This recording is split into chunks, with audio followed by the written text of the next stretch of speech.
Today I'm putting all of the greatest college football players of all time back on their teams in their prime. Starting with a legend for every team, we're going to simulate through 4 seasons to see who the GOAT is before we add a new group of players. First is just going to be overall legends for each team, then it's the greatest QBs ever, then the greatest wide receivers ever, and then every single Heisman winner. Get 2,000 likes on this video and I will do an all-time imperialism with every single college football team, boys. I'm putting each college football team's best player of all time back on the team in their prime so we can see who the greatest college football player of all time truly is. This means Tim Tebow is back on the Florida Gators, Cam Newton and Bo Jackson are back on Auburn, Patrick Mahomes and Michael Crabtree are on Texas Tech, Johnny Manziel gets to throw to Mike Evans again on Texas A&M, and probably go back to doing all kinds of illegal activities off the field. And guys like Lamar Jackson and Josh Allen are back at their alma maters. And we put Megatron back at Georgia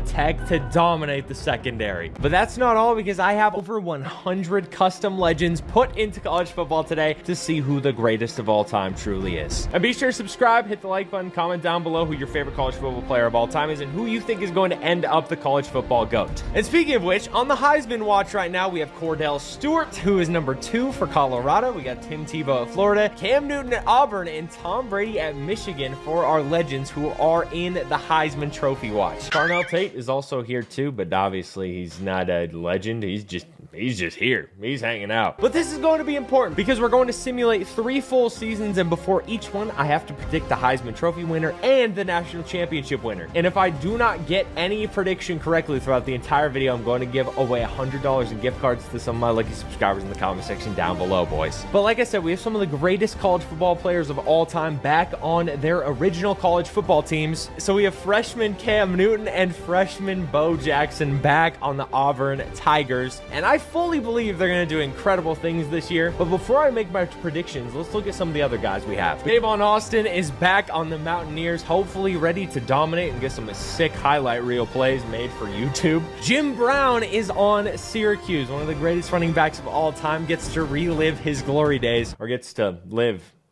again, I guess. Barry Sanders is back at Oklahoma State. LaMichael James and Marcus Mariota are going to dominate at Oregon. And RG3 and Josh Gordon are back at Baylor, ready to dominate the college football scene once again. As is Deshaun Watson on Clemson. Hopefully you know massage tables are involved this time. And I gotta mention really quickly, some of the numbers are going to be messed up on some of these players because you can't change numbers on a lot of guys in this game. So these are all custom players. So someone on Clemson already had number 4, so I couldn't change it. And that's going to be the case for a decent bit of players on here, but I tried to make it as realistic as possible. Like Joe Burrow's number 1 because he got picked number 1 overall. That's kind of what I went with there since we couldn't give him his real number. But speaking of Joe Burrow, he gets to throw touchdowns at LSU to Odell Beckham Jr., Jamar Chase, and Justin Jefferson. Meanwhile, in the secondary, we've added some legends like Tyrann Mathieu, Deion Sanders at FSU, and Patrick Peterson. And some other highlights we have on defense are obviously going to be Luke Kuechly at Boston College, Patrick Willis at Ole Miss, Myles Garrett at A&M, and Khalil Mack at Buffalo. There's a ton more legends I'm sure I'll talk about later on in the video though, but you can pause and look at the list at any time. I'll go through it one more time for you guys just so you can see a ton of the players that I've put into the game. Again, I'm sure there's going to be tons of players that I missed out on simply due to the fact that this took forever to do. So for part 2 of this, be sure to tell me down below who I should add to what team, because I want to keep doing this and have the greatest series of all time with legends. Without further ado though, we are going to start as Auburn because I think Cam Newton is going to win the Heisman Trophy this first season. So by all means, let's go ahead and simulate to the end of the season, simulate to the bowl games, and see if I'm correct. And in year 1 of our college football legends seasons, the Auburn Tigers became number 1 in the nation with a 12-1 record. Just about every single legend was a redshirt freshman for this season, but Julian Sayin led the nation in passing yards with 4,068 with 50 passing touchdowns. Bo Jackson led the nation in rushing yards with 1,540 to go along with 9 touchdowns. And Mike Evans led the nation in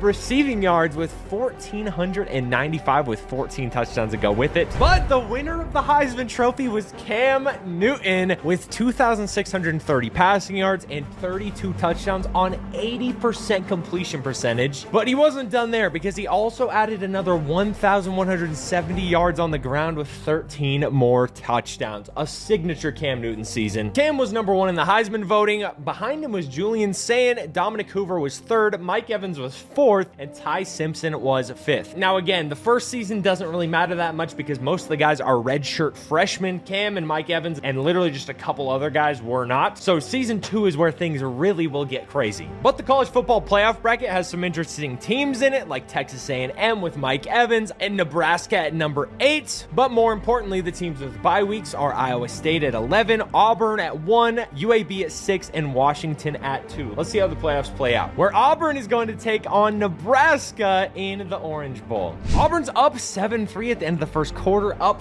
14-3 now. We might jump in and just see what goes on if the game gets close, but Auburn is absolutely destroying Nebraska right now. It's not even going to be a close game, and they're going to win it easily with their Heisman QB, Cam Newton. 56-3. Yeah, that's a pretty close game. I don't need to watch that one live. Auburn would advance to the next round, the Sugar Bowl against the Ohio State Buckeyes. The number 3 team in the nation. Can Cam and Bo lead them past the Buckeyes? See how this game goes. Cam and Auburn get off to a hot start. They're up 10-7. This is going to be a close game. 17-7, 24-7. Yeah, they might end up blowing them out. I think Cam and Bo together are just far too much for any team to handle, at least at this point. Once all the legends pour in next season, it's going to get very, very interesting. Another huge dub for Auburn, and they're moving on to the national championship where they take on Mike Evans and the Aggies. I'm not sure if Johnny Manziel's playing right now. Doesn't seem like it. If you guys want to make picks on your favorite sports, be sure to check out Underdog in the link in the description down below. You can do the pick'em game where you go higher or lower and from 2 to 8 players stats, which is by far my favorite, and you can up to 325 times your money in a single night. Be sure to use my code DOM and you'll get up to $1,000 in bonus cash and a 0.5 special. We'll see how the first quarter goes. I'm gonna step in and watch. If it gets very close, we get 14-7. Auburn is up now 21-28. They're destroying the Aggies right now. It doesn't even look like it's gonna be a close game. 28-7 at half. Cam Newton and Bo Jackson are far too much to handle. They look like they're gonna have an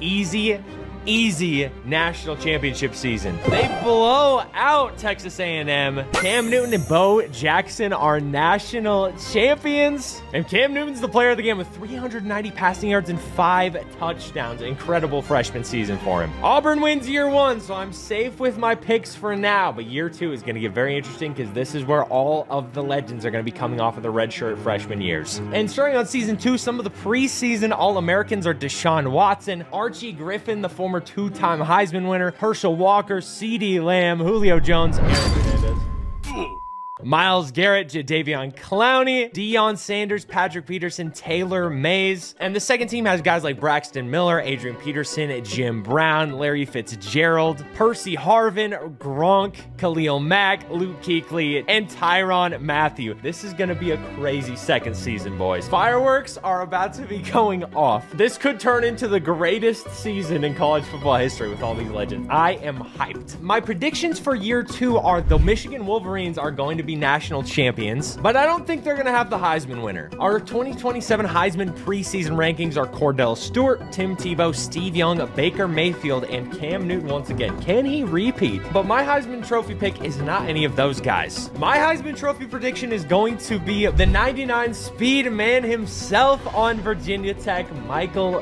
Vick. Let's see how this season goes and see who all the leaders are in every stat. This is going to be interesting, boys. And in an absolute season for the ages, some of the greatest passing performances of all time happened. The passing leader this season was Joe Burrow with 3,900 passing yards and 46 touchdowns to 2 interceptions on 75% completion percentage. But other guys had great seasons, like Massage Boy had 46 touchdowns himself, Johnny Manziel had 35 passing touchdowns, and RG3 had 34-2. Other legends like Tim Tebow had 45 passing touchdowns, Mahomes had 35, and Matt Leinart went 46-2. The most shocking seasons, though, were Tom Brady only had 19 touchdowns passing, and Peyton Manning only had 20. Meanwhile, the rushing leader was Denard Robinson with 1,751 yards to go with 20 touchdowns. Behind him was Reggie Bush with 1,500, Ricky Williams with 1,400, Trent Richardson with 1,300, and the rest of the top 10 was rounded out with LaMichael James, Adrian Peterson, Herschel Walker, Archie Griffin, and Eric Dickerson. But Saquon Barkley also had a good season, and so did LaDainian Tomlinson replacement for TCU. Meanwhile, the leading receiver for the Legends was Mike Evans with 1,300 yards and 17 touchdowns again. And Jamar Chase was right behind him with 1,200 yards and 19 touchdowns. A couple of other Legends that put up good stats were Percy Harvin with 1,081 yards and 16 touchdowns, and Randy Moss with 992 yards and 14 touchdowns. Cordell Stewart would be your 2027 Heisman winner with his incredible season, and the nation's best defensive player was Khalil Mack, with Jadeveon Clowney also behind him in the rankings. And our number 4 Michigan pick would be taking on Virginia Tech in the first round of the college football playoffs. Now I gotta see where Michael Vick is. The Heisman rankings were Cordell, Tim Tebow, Marcus Mariota, Joe Namath, and Tommy Frazier. A great list of guys, I can't even lie. But what happened to Michael Vick? Michael Vick threw for 3,000 yards and 26 touchdowns. He had a good year. What were his rushing stats? He had another 779 and 9 touchdowns on the ground. He had a good year, just wasn't good enough for a Heisman. So I failed there, but if Michigan wins the ship this year, then I'm good. The All-American list had some great names on it, though. Cordell Stewart, Denard Robinson, LaMichael James are on here. Aaron Hernandez, killing it as always. Myles Garrett, Khalil Mack, Luke Kuechly, Dion, Pat Pete, both All-Americans, just like they were predicted to be, and Taylor Mays for USC as well. The second team had Tebow, LT, Reggie Bush, Travis Kelce, Jadeveon, Tyrann Mathieu. It had a great list. And the freshman All-American team was Tommy Frazier, LaDainian Tomlinson, Jamar, Percy Harvin, Tyrann Mathieu, all the same guys that we've seen dominate so far. Very interesting season so far. College football playoff brackets, we have Wyoming, Oregon, Florida, and Colorado with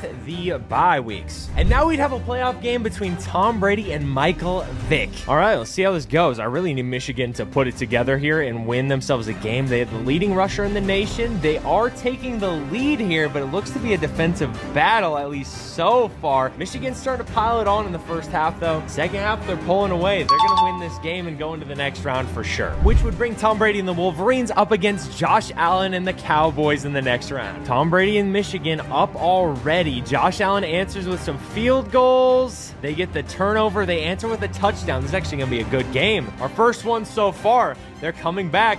Wyoming might actually beat them. We might have to watch the end of this game here. We might have to watch it. I kind of have to see. We're going to watch right here. Josh Allen backing up in the pocket. His number's off by 1. Don't even bother me about it. He's rolling out. Josh Allen, 99 overall. Can he make a good play? He almost gets a first. Josh Allen rolling out to the right. He's going to break a sack. He's going to break another one. Oh my goodness, that was incredible. Can Josh Allen pull it off? This is going to be a very interesting ending to this game. He's trying to do everything he can. He's the only good player on this team, though. 4th and 12. This might be the end of the game. Josh Allen in the pocket. 4th and 12. Can he get a miracle going? He breaks a sack. He throws it deep. Oh, it's batted down. Michigan's going to win the game and go the next round. Tom Brady with the player of the game. 224 yards passing, 3 touchdowns. And now the number 4 Wolverines will be facing Marcus Mariota, LaMichael James, and the number 1 Oregon Ducks. First quarter of the game, Oregon has the ball, and they're going to score instantly. Oregon's down by 4. This could be an interesting matchup. 14-3, 21-3, 21-10. Oh my goodness, this is becoming an interesting game. Halftime up 15 points against number 1. They're dominating them. Oregon's scoring. Oregon's back. We need to watch the remainder of this game. Marcus Mariota and LaMichael James in the backfield once again for Oregon. This is going to be a crazy ending. They're throwing the bubble screen. Going to get blown up instantly. They're down 14 points to number 5 Michigan. This is going to be crazy. Running back motion out wide. Marcus Mariota throws it left side of the field. Man wide open. He might be gone. He's going to go out of bounds. Oh my goodness. We might see a comeback, boys. What the duck is going on? Marcus Mariota standing in the pocket, throwing it deep. He has a touchdown. Oh my gosh. If they climb out of this deficit to beat the team I predicted for the national championship, I can't even be mad. Tom Brady and Michigan have a chance to clock this game. They're up 7 points, 3 minutes left in the game. They're going to hand it to Denard Robinson, the number 1 back in the nation. He's not going to pick up much. Denard has 231 rushing yards on the day. They're definitely going to rely on him here in this game. They have to chew the clock out 100%. He's going to bounce out right. He's got a lane. He might actually be gone.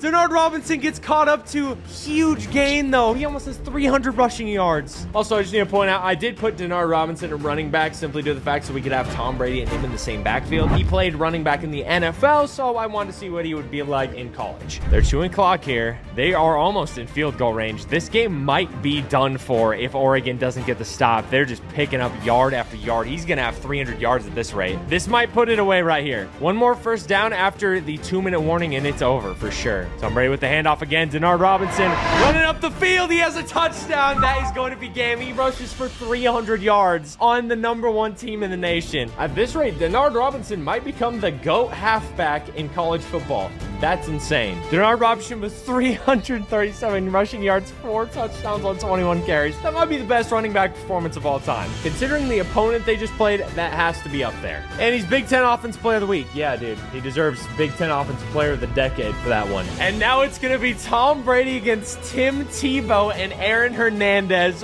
for the national championship. This is going to be insane. Going to start off with the sim here. Let's see who plays the best. Michigan's up 7. Michigan has the ball back. It looks like they punt. Michigan's punting. It's a punt fest right now. We got a tie game going into the half. The Gators are up. This is going to be a crazy ending, gentlemen. It's so back and forth. We're going to have to watch almost the entire fourth quarter. We're going to watch it from here. Tim Tebow and the Gators have the ball. Can one of the greatest college QBs of all time seal the game away and beat the Wolverines? Huge run for a touchdown. First play I see.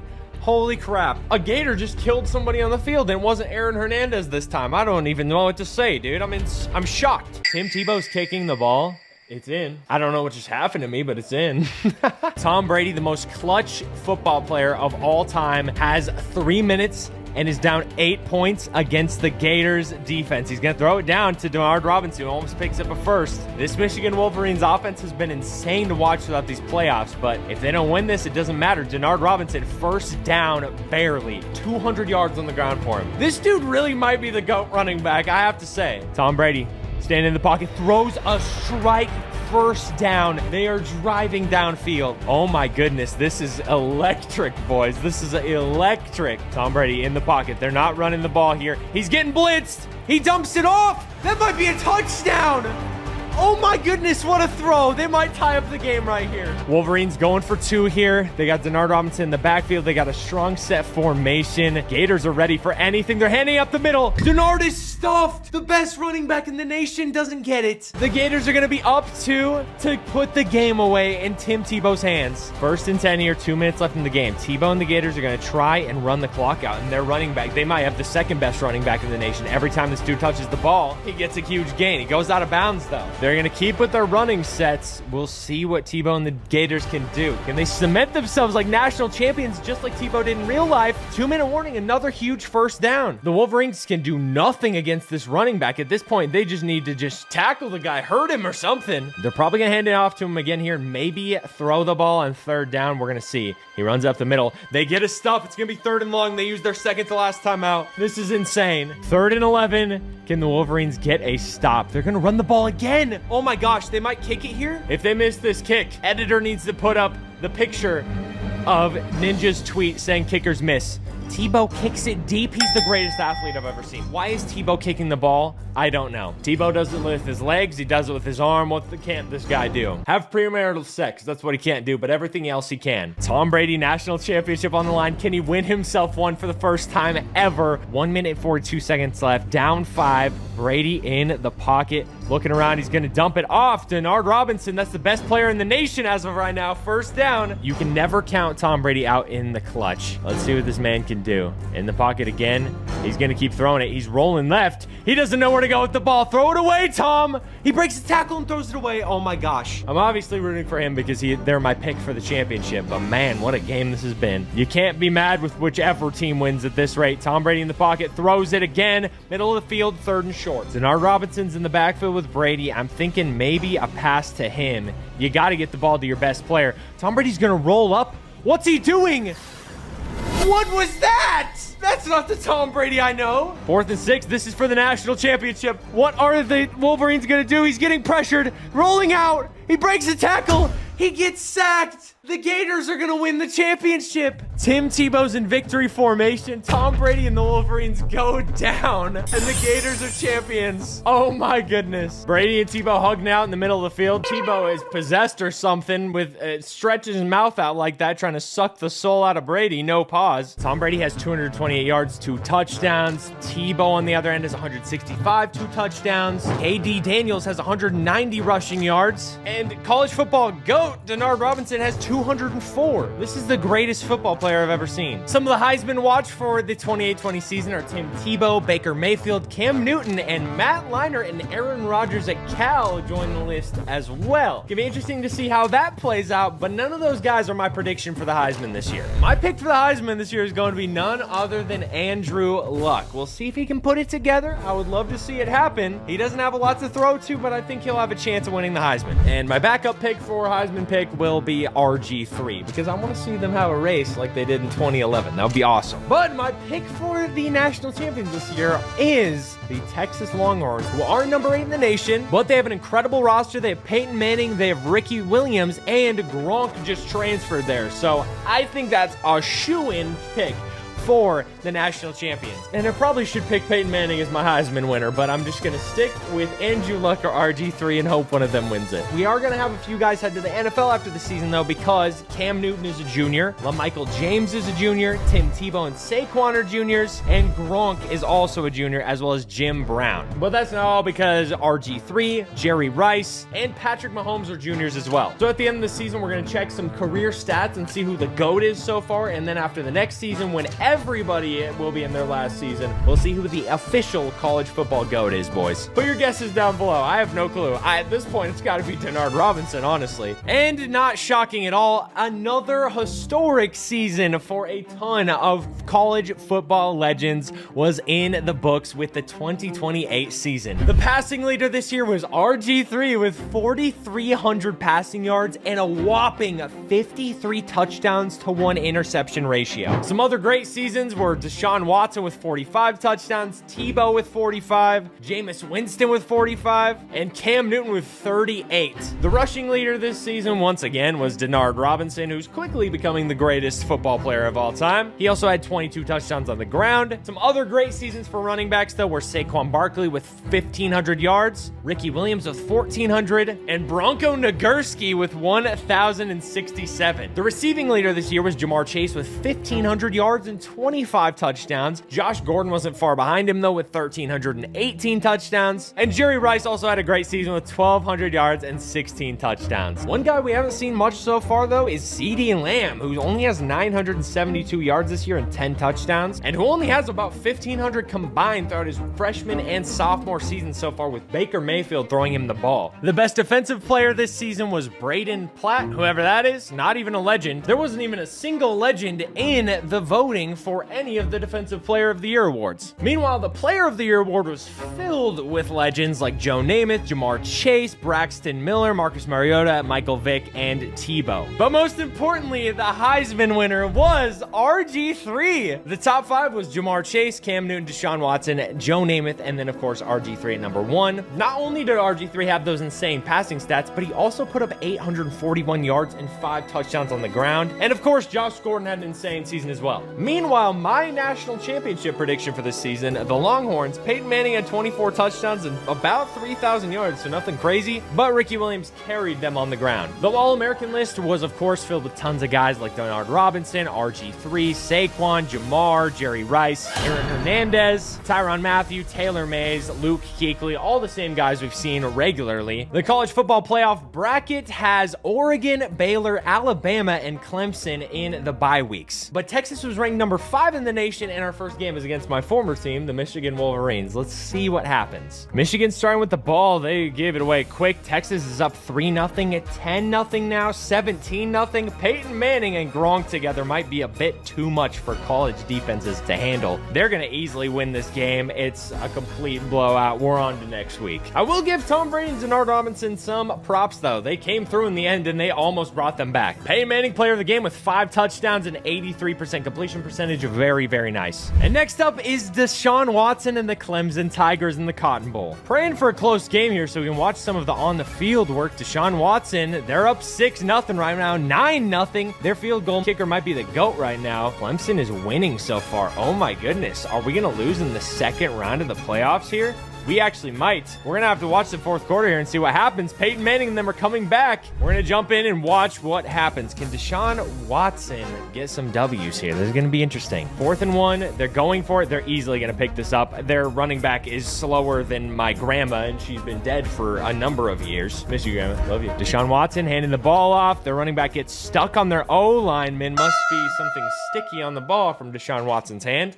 I'm not going to say much else. They're trying to chew this clock out and score a touchdown, so Peyton Manning and Gronk and them don't have time, and they're doing a pretty good job of it. Going to the outside on the bubble screen. They're not going to pick up much, though. Deshaun Watson handing the ball off again. They're getting a big gain. They almost scored. This is going to be tough for Peyton Manning to come back from. Deshaun Watson with the handoff up the middle. A touchdown. This game might be over. Clemson is on to the next round. My prediction is dead. And it's going to be Clemson and Auburn for the national championship. Can Cam Newton win 2 national championships in his college career? Putting that with a Heisman Trophy might make him the GOAT college football QB. Kickoff of the game. Clemson doesn't score. Auburn gets on the board before then. Auburn with Cam Newton and Bo Jackson might be just too much for a lot of teams to handle in the playoffs here. They're up 17-0 right now. We're going to stop in the fourth quarter just to see if we can see a comeback, and we're going to watch right now. Cam Newton on 4th and 2. Is he going to hand it off? Is he going to run it? He's going to hand it off to number 29. He doesn't pick it up. Clemson has a chance. If Deshaun scores on this drive, they have a decent chance of actually,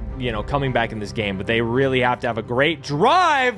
Good dot by Massage Boy right there. Not too much baby oil on the ball. He's good. Deshaun Watson trying to take down the juggernaut Auburn team, and they're doing a pretty good job of coming back in this game right now, though. They're down 17. They got to make something happen quick. Second short right here. Deshaun in the pocket.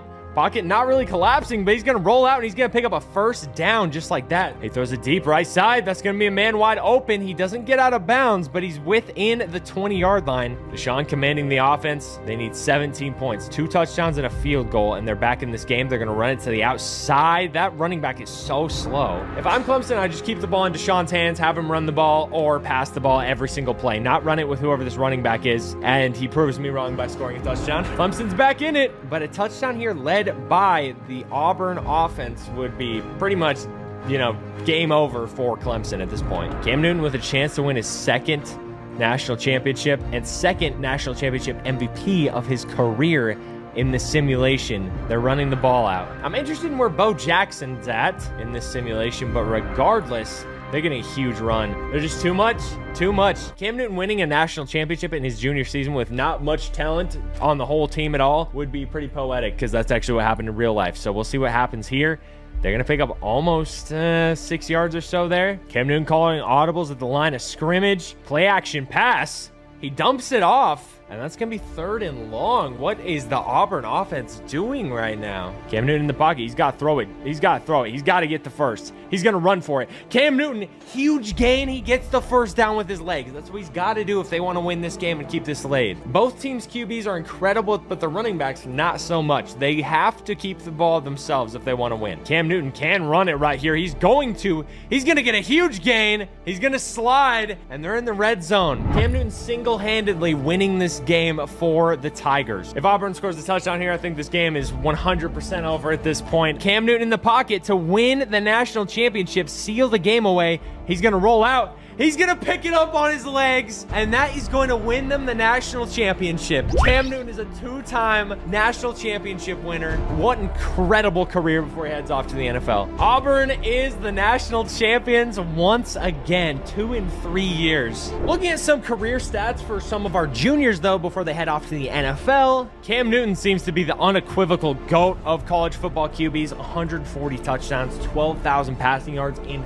3 years is unbelievable. Tim Tebow's a junior as well, and he doesn't even come close to any of those numbers. At running back, Denard Robinson is lapping everybody, even seniors, and he's a sophomore. He has another full year, and he's at 4,400 yards and 51 touchdowns. The next closest sophomore is Ricky Williams, who's 1,200 yards behind him. He's just phenomenal. Even guys like Adrian Peterson are super far behind, same with Herschel Walker, and Saquon Barkley's a ton behind, and he's a junior. Jamar Chase, as of right now, is leading all of the legends in receiving touchdowns with 46, with 3,000 receiving yards in 2 years. Meanwhile, no legends are showing up in the defense at all. It's actually insane. None in the sack leaders or anything like that. The offense is leading by far so far. As of right now, though, I think it's safe to say that Cam Newton is the GOAT college football QB so far, with Denard Robinson being the GOAT college football running back. One season left, though. Let's see what happens. Our preseason All-Americans for our final season are going to be Tom Brady, Denard Robinson, Saquon Barkley, who stayed at school another year and is now a senior, Julio Jones, Justin Jefferson, Jamar Chase. Our preseason second teamers are going to be Braxton Miller, Jim Brown, LaMichael James. A number of guys stayed for their senior year, shockingly. And while I want to pick Michigan to win the national title this year, I don't want to go with the same team twice. So I'm going to go with Ohio State as my guess. They're number 10 in the nation, so they have a good chance of getting there, and obviously they're perennial contender for the national championship. The Heisman watch rankings are number 1, Tim Tebow, then Baker Mayfield. Cam Newton stayed for his senior year, Matt Leinart, and Aaron Rodgers. And honestly, I'm going to go with Cam Newton for my Heisman Trophy winner for this season. I think he has a chance. But my dark horse candidate is going to be Tim Tebow as well. And the 2029 college football season went off in an insane fashion. The playoff bracket ended with the bye weeks going to Virginia Tech, Wyoming, Nebraska, and Oklahoma, with our very own Ohio State having to take on Auburn in the first round. Braxton Miller threw for 3,000 yards and 29 touchdowns for us, while rushing for an additional 746 with 12 touchdowns on the ground. The passing leader this season was Deshaun Watson with 4,200 yards, 51 touchdowns, and 0 interceptions, with Aaron Rodgers right behind him with 48 touchdowns and 8 picks. Other guys that had crazy seasons were Baker Mayfield and Matt Leinart, both of which had crazy good years, and Michael Vick, who had 30 touchdowns and 3 picks. On the ground, Denard Robinson put together another incredible year, 1,800 yards, 11 touchdowns. Barry Sanders was second with 1,400 yards and 8 touchdowns, and LaMichael James was third with 1,350 yards and 13 touchdowns. Saquon Barkley finished his senior season, though, with 1,100 yards on the ground and 9 touchdowns, and Cam Newton put up 851 and 9 touchdowns on the ground. The number 1 legend receiver this year was Justin Jefferson, who had 52 receptions, 976 yards, and 11 touchdowns. Very low stats for a legend receiver, but nonetheless, that's what happened. No legends were in the defensive player rankings once again, but the same group of guys filled out the Player of the Year awards with Baker Mayfield, Deshaun Watson, Michael Vick, Cam Newton, Tommy Frazier, Josh Allen, and Tim Tebow once again going off. But the Heisman winner in first place was Baker Mayfield. Cam Newton was on here, he was 4th. Michael Vick was 3rd, Deshaun Watson was 2nd, and Braxton Miller, our QB, was 5th. But some insane storylines fill up the college football playoffs. Mainly number 1 being, can Cam Newton win his 3rd national championship in his college career? Our Ohio State Buckeyes play them first, so let's find out. Auburn and Ohio State tied in the first half here. Ohio State's going to go up. Auburn ties it right before the end of the first half. Auburn is up. We have a tie game going in the 4th quarter. They're scoring back and forth. This is an insane game right now. We got to watch the end here. Cam Newton, 2nd and goal, with a chance to tie the game and go to the next round of the playoffs. He's going to throw a short route. Almost picks up the first, 4 yards. Cam Newton, perhaps the best player we've seen in this simulation so far, has a chance to tie the game right here. He rolls out, almost throws a pick, 4th and 4. This is the game right here, gentlemen. Cam Newton, can he get it done? He's going to throw it. He gets the first. Oh my goodness. Oh my goodness. Wait, that's a turnover? Oh my gosh. I read 4th and 4, so I thought they just needed a couple yards to get the first. Wow. If Auburn doesn't stop him here, that's game. Braxton Miller under center. He's going to keep handing the ball off. They're going to go to the left. They almost get the first. They have one stop to get right here and get Cam Newton the ball back. 3rd and 1. This should be very easy for Ohio State to pick up, but we've seen some crazy things happen so far. Blitz up the middle. If they'd blitzed off the right side, Cam Newton would have a chance to be a 3-time national champion. He's going to have to sell for 2, though, and a Heisman trophy. Braxton Miller kneels it out. They're on to the next round. The Chick-fil-A Bowl against Nebraska. Nebraska's going to go up early. They're going to go up 10-0 early on Ohio State. Ohio State answers back. We might have a good game on our hands, boys. We might have to jump into the end of this and see what happens. Ohio State ties it up. They take a big lead. Nebraska's not answering quite yet. They're driving downfield, a 5-point game. Ohio State answers. That's going to be the game, and they're on to the next round. The Rose Bowl is next against the Michigan Wolverines, who I almost picked. them. Michigan started with the ball. They have it back. Ohio State is destroying them. Michigan's climbing back a little bit. They have to really put it together in order to get back in this game, though, because Ohio State is a bulldozer of a team. Tom Brady's coming back a little bit. Tom Brady and Denard Robinson need to get it together in so fast right now, or it's going to be over quick. 10-point game. Michigan almost came back. They lost by 3 in the end. Incredible comeback. You can never count out Tom Brady, but Braxton Miller and Ohio State are going to be in the national championship. Why do I feel like it's going to be against the Gators or something? I just kind of feel like it. I really do. Clemson back in it again for the 2nd year in a row. Braxton Miller versus Deshaun Watson for their legacies on the line. Let's see what happens. We're going to sim it first here. If the game is super close, we're going to watch it. Clemson up 7-0. Braxton Miller responds with a touchdown. They're back and forth right now. They get up 3. Tie game at half. We're definitely going to jump in the 4th quarter here, 100%. It's such a close game right now. Clemson has the ball. We're going to go right here and see what happens. Braxton Miller, 3rd and 3 on the 40-yard line. They're down 3 points. Are they going to go down and get a touchdown? They're handing the ball off to a Christian McCaffrey. Look-alike. He breaks away. He breaks 2 tackles. Oh my gosh. Right before the 2-minute warning, they get out of bounds. Braxton Miller, 21-yard line. Can he get it done? He throws a dime to Christian McCaffrey again, out of bounds. 7-yard line, 1st and goal, 2 minutes left in the game. He's going to run it himself.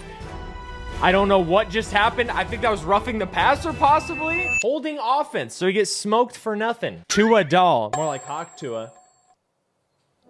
Kill me, please. 1st and goal, 16-yard line. It's 15 yards to get a touchdown, just about. Out of bounds. Neil Pete and Christian McCaffrey in the backfield. It's not really Christian McCaffrey. It just looks like him. He's number 23. Braxton Miller just does everything he needs to do.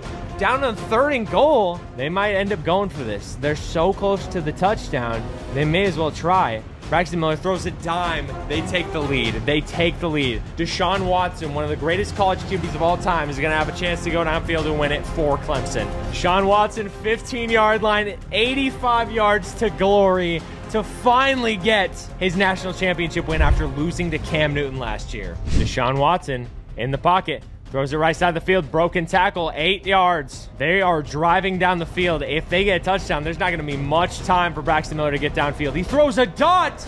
Oh, my goodness. Huge play. Deshaun Watson answers back with a tutty. Braxton Miller, 79 yards to greatness. Like I just said about Deshaun Watson a moment ago, he's rolling around the pocket. He's going to get sacked. Oh, no. Oh, no. 2nd 22. Huge gain to go here. Gets a decent bit of that back. 3rd and 8 here. What's going to happen? This is so intense. Braxton Miller in the pocket. He's throwing over this left side. 1st down. Oh, my gosh. Are they going to go for the field goal, or are they trying to get the touchdown here? That's the real question. If we have college overtime in the final game of the simulation, I will be hyped.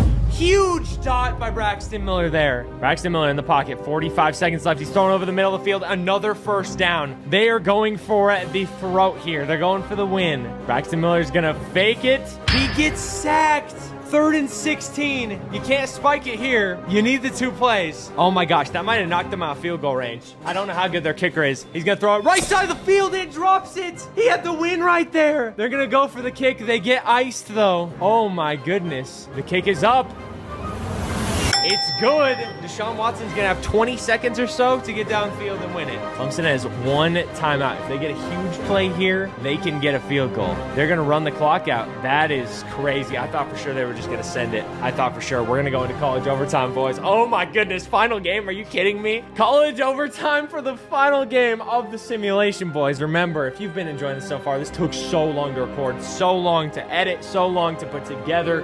If you enjoy it, subscribe, hit the like button. If we get 2,000 2,000 likes, I'll do another one. Comment down a player you want to see and what team they're on, and I got you guys. I'll try and add a ton more players next time. Deshaun Watson and Clemson get the ball first. This is going to be an interesting game, boys. College overtime for the national championship is crazy. They get the fake going, almost to get 5 yards. Deshaun Watson to try and become probably a top 5 college football quarterback in this simulation so far. He's going downfield easily. Another screen pass.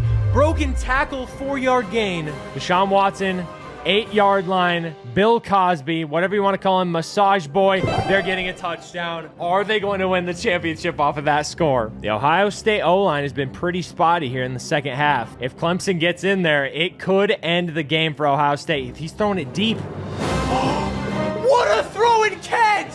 Oh my gosh! Braxton Miller with the throw of a lifetime. Oh my God, what a rainbow. We saw the end of the rainbow today, boys, and that was a hell of a throw and a hell of a catch to keep Ohio State in this. This is electric. Braxton Miller now gets 2 drives in a row after that last one. Can he match it again with another touchdown? He's going deep again. Braxton Miller is insane right now. Impossible to beat. Now they have to go for the 2 here. We'll see if they get it. Play action pass. Braxton Miller in the pocket. He's getting pressured. He throws an interception. Oh no. Oh no. Oh no. Oh my gosh. That is insane. Deshaun Watson now has the ball. If they score here and they get the 2-point, that is the championship. Legacies are on the line today, boys. Deshaun Watson bouncing around the pocket. He breaks a couple tackles. He's getting sacked. Right after I talk about how bad the Ohio State O-line has been, Deshaun Watson on Clemson gets sacked. This could make the game very interesting. Deshaun in the pocket. What's he going to do? He throws it. What a laser! Oh my gosh, they have a chance to win it right here. Clemson can win it right here. Final championship of the episode. Are they going to get in? Is Clemson going to win it here? They run the ball. He gets stuffed! Another overtime! 2-point conversions from here on out. Clemson has the ball once again. First team to fail loses, boys. Running the jet sweep. That's not going to get in. What were they thinking? Keep the ball in Deshaun Watson's hands and keep him away from anybody that massages people. Keep him away from the general public, honestly. If they score here, they win the game. He breaks the tackle. Oh my gosh, they get stopped. This is insane. We're in our 5th overtime right now. I lost track, honestly. Ohio State, opposite side of the field. Braxton Miller has a chance to make them go for glory. Another jet sweep. This one's getting in, though. Deshaun Watson and Clemson have to answer. If Deshaun Watson doesn't answer here, this is the game. The game on the line. One play. Can you do it? Oh, my gosh. What an incredible play. This is the craziest thing I've ever seen in my life. Who's going to win this, boys? So many overtimes so far. It's going to end eventually. Deshaun Watson with a dime. Can Braxton Miller answer? Braxton Miller in the pocket. Maybe final play. He comes up short. Clemson wins the championship. 6 overtimes, I believe that was. The final Legends College Football National Championship is won by Clemson and Deshaun Watson. But we have a lot of career stats to look at. So here are the top 5 players in rushing, receiving, and of course, passing for the College Football Legends series, boys. In 5th place for passing was Braxton Miller with 11,606 career passing yards and 107 touchdowns with 6 interceptions. In 4th place, Tim Tebow, 11,633 passing yards, 144 touchdowns, 4 interceptions. In 3rd place was Matt Leinart from USC, 12,534 passing yards, 141 touchdowns, and 12 interceptions. In 2nd place, Massage Boy with 13,972 passing yards, 162 touchdowns, and 7 interceptions. But the undisputed quarterback GOAT for this series, Cam Newton, 15,531 passing yards, 177 touchdowns, 8 interceptions, and a 206 quarterback rating. Cam had a career unrivaled by any other player, and he topped that off with 3 1,000-yard rushing seasons for a combined over 4,000 yards rushing and 44 rushing touchdowns. He had over 200 touchdowns in his career. He's the undisputed quarterback GOAT for this Legends video. As for rushing, in 5th place, Barry Sanders, 3,712 rushing yards, 22 touchdowns. In 4th place was Saquon Barkley with 3,902 rushing yards and 33 touchdowns. In In third place, Cam Newton, 4,369 yards and 44 touchdowns on the ground. In second, LaMichael James, 4,526 rushing yards and 50 touchdowns. But number one, a junior, by the way, so he could have another season. Denard Robinson, the undisputed running back GOAT, 6,768 yards, 67 rushing touchdowns. He averaged over 2,000 yards a season. It's insane. I've never seen anything like this. But not even just that, he also added 4 more touchdowns receiving with another like 600 yards. As for receiving, all of them did really, really bad, or they went to the NFL early. So our 2 GOATs of receiving are Justin Jefferson at 2,093 yards off of 121 catches, 424 touchdowns, and Jamar Chase with 169 receptions, 3,294 yards, and 49 touchdowns. You guys tell me who the GOAT of this series was down below. I have to say it's Cam Newton, followed by Denard Robinson. Nobody else came up close to them except for maybe Deshaun Watson. But when Deshaun Watson is coming close, you need to call the cops. That's all I have to say. And now we're giving every team their best quarterback ever. I'm putting every single college football team's best quarterback of all time back on the team in their prime, so we can see who the best college football quarterback of all time truly is. This means Cam Newton is going to be back on the Auburn Tigers. Michael Vick is going to be leading Virginia Tech. Baker Mayfield is back with the Sooners. BYU gets Steve Young back, one of the greatest dual threat quarterbacks of all time. The Huskies are going to go back to dominating with prime Warren Moon, and we can't forget about Vince Young dominating with Texas. And of course, some greats of the 2010s like RG3 on Baylor, Andrew Luck on Stanford, and Johnny Football back with the Aggies. And I'm not kidding when I say I put one QB on all 134 teams. It took me about 12 hours to do all of this. And all these players are going to be ranging from about 95 to 99 overall. Mostly around 99 though, because I want them truly to dominate in college football 25.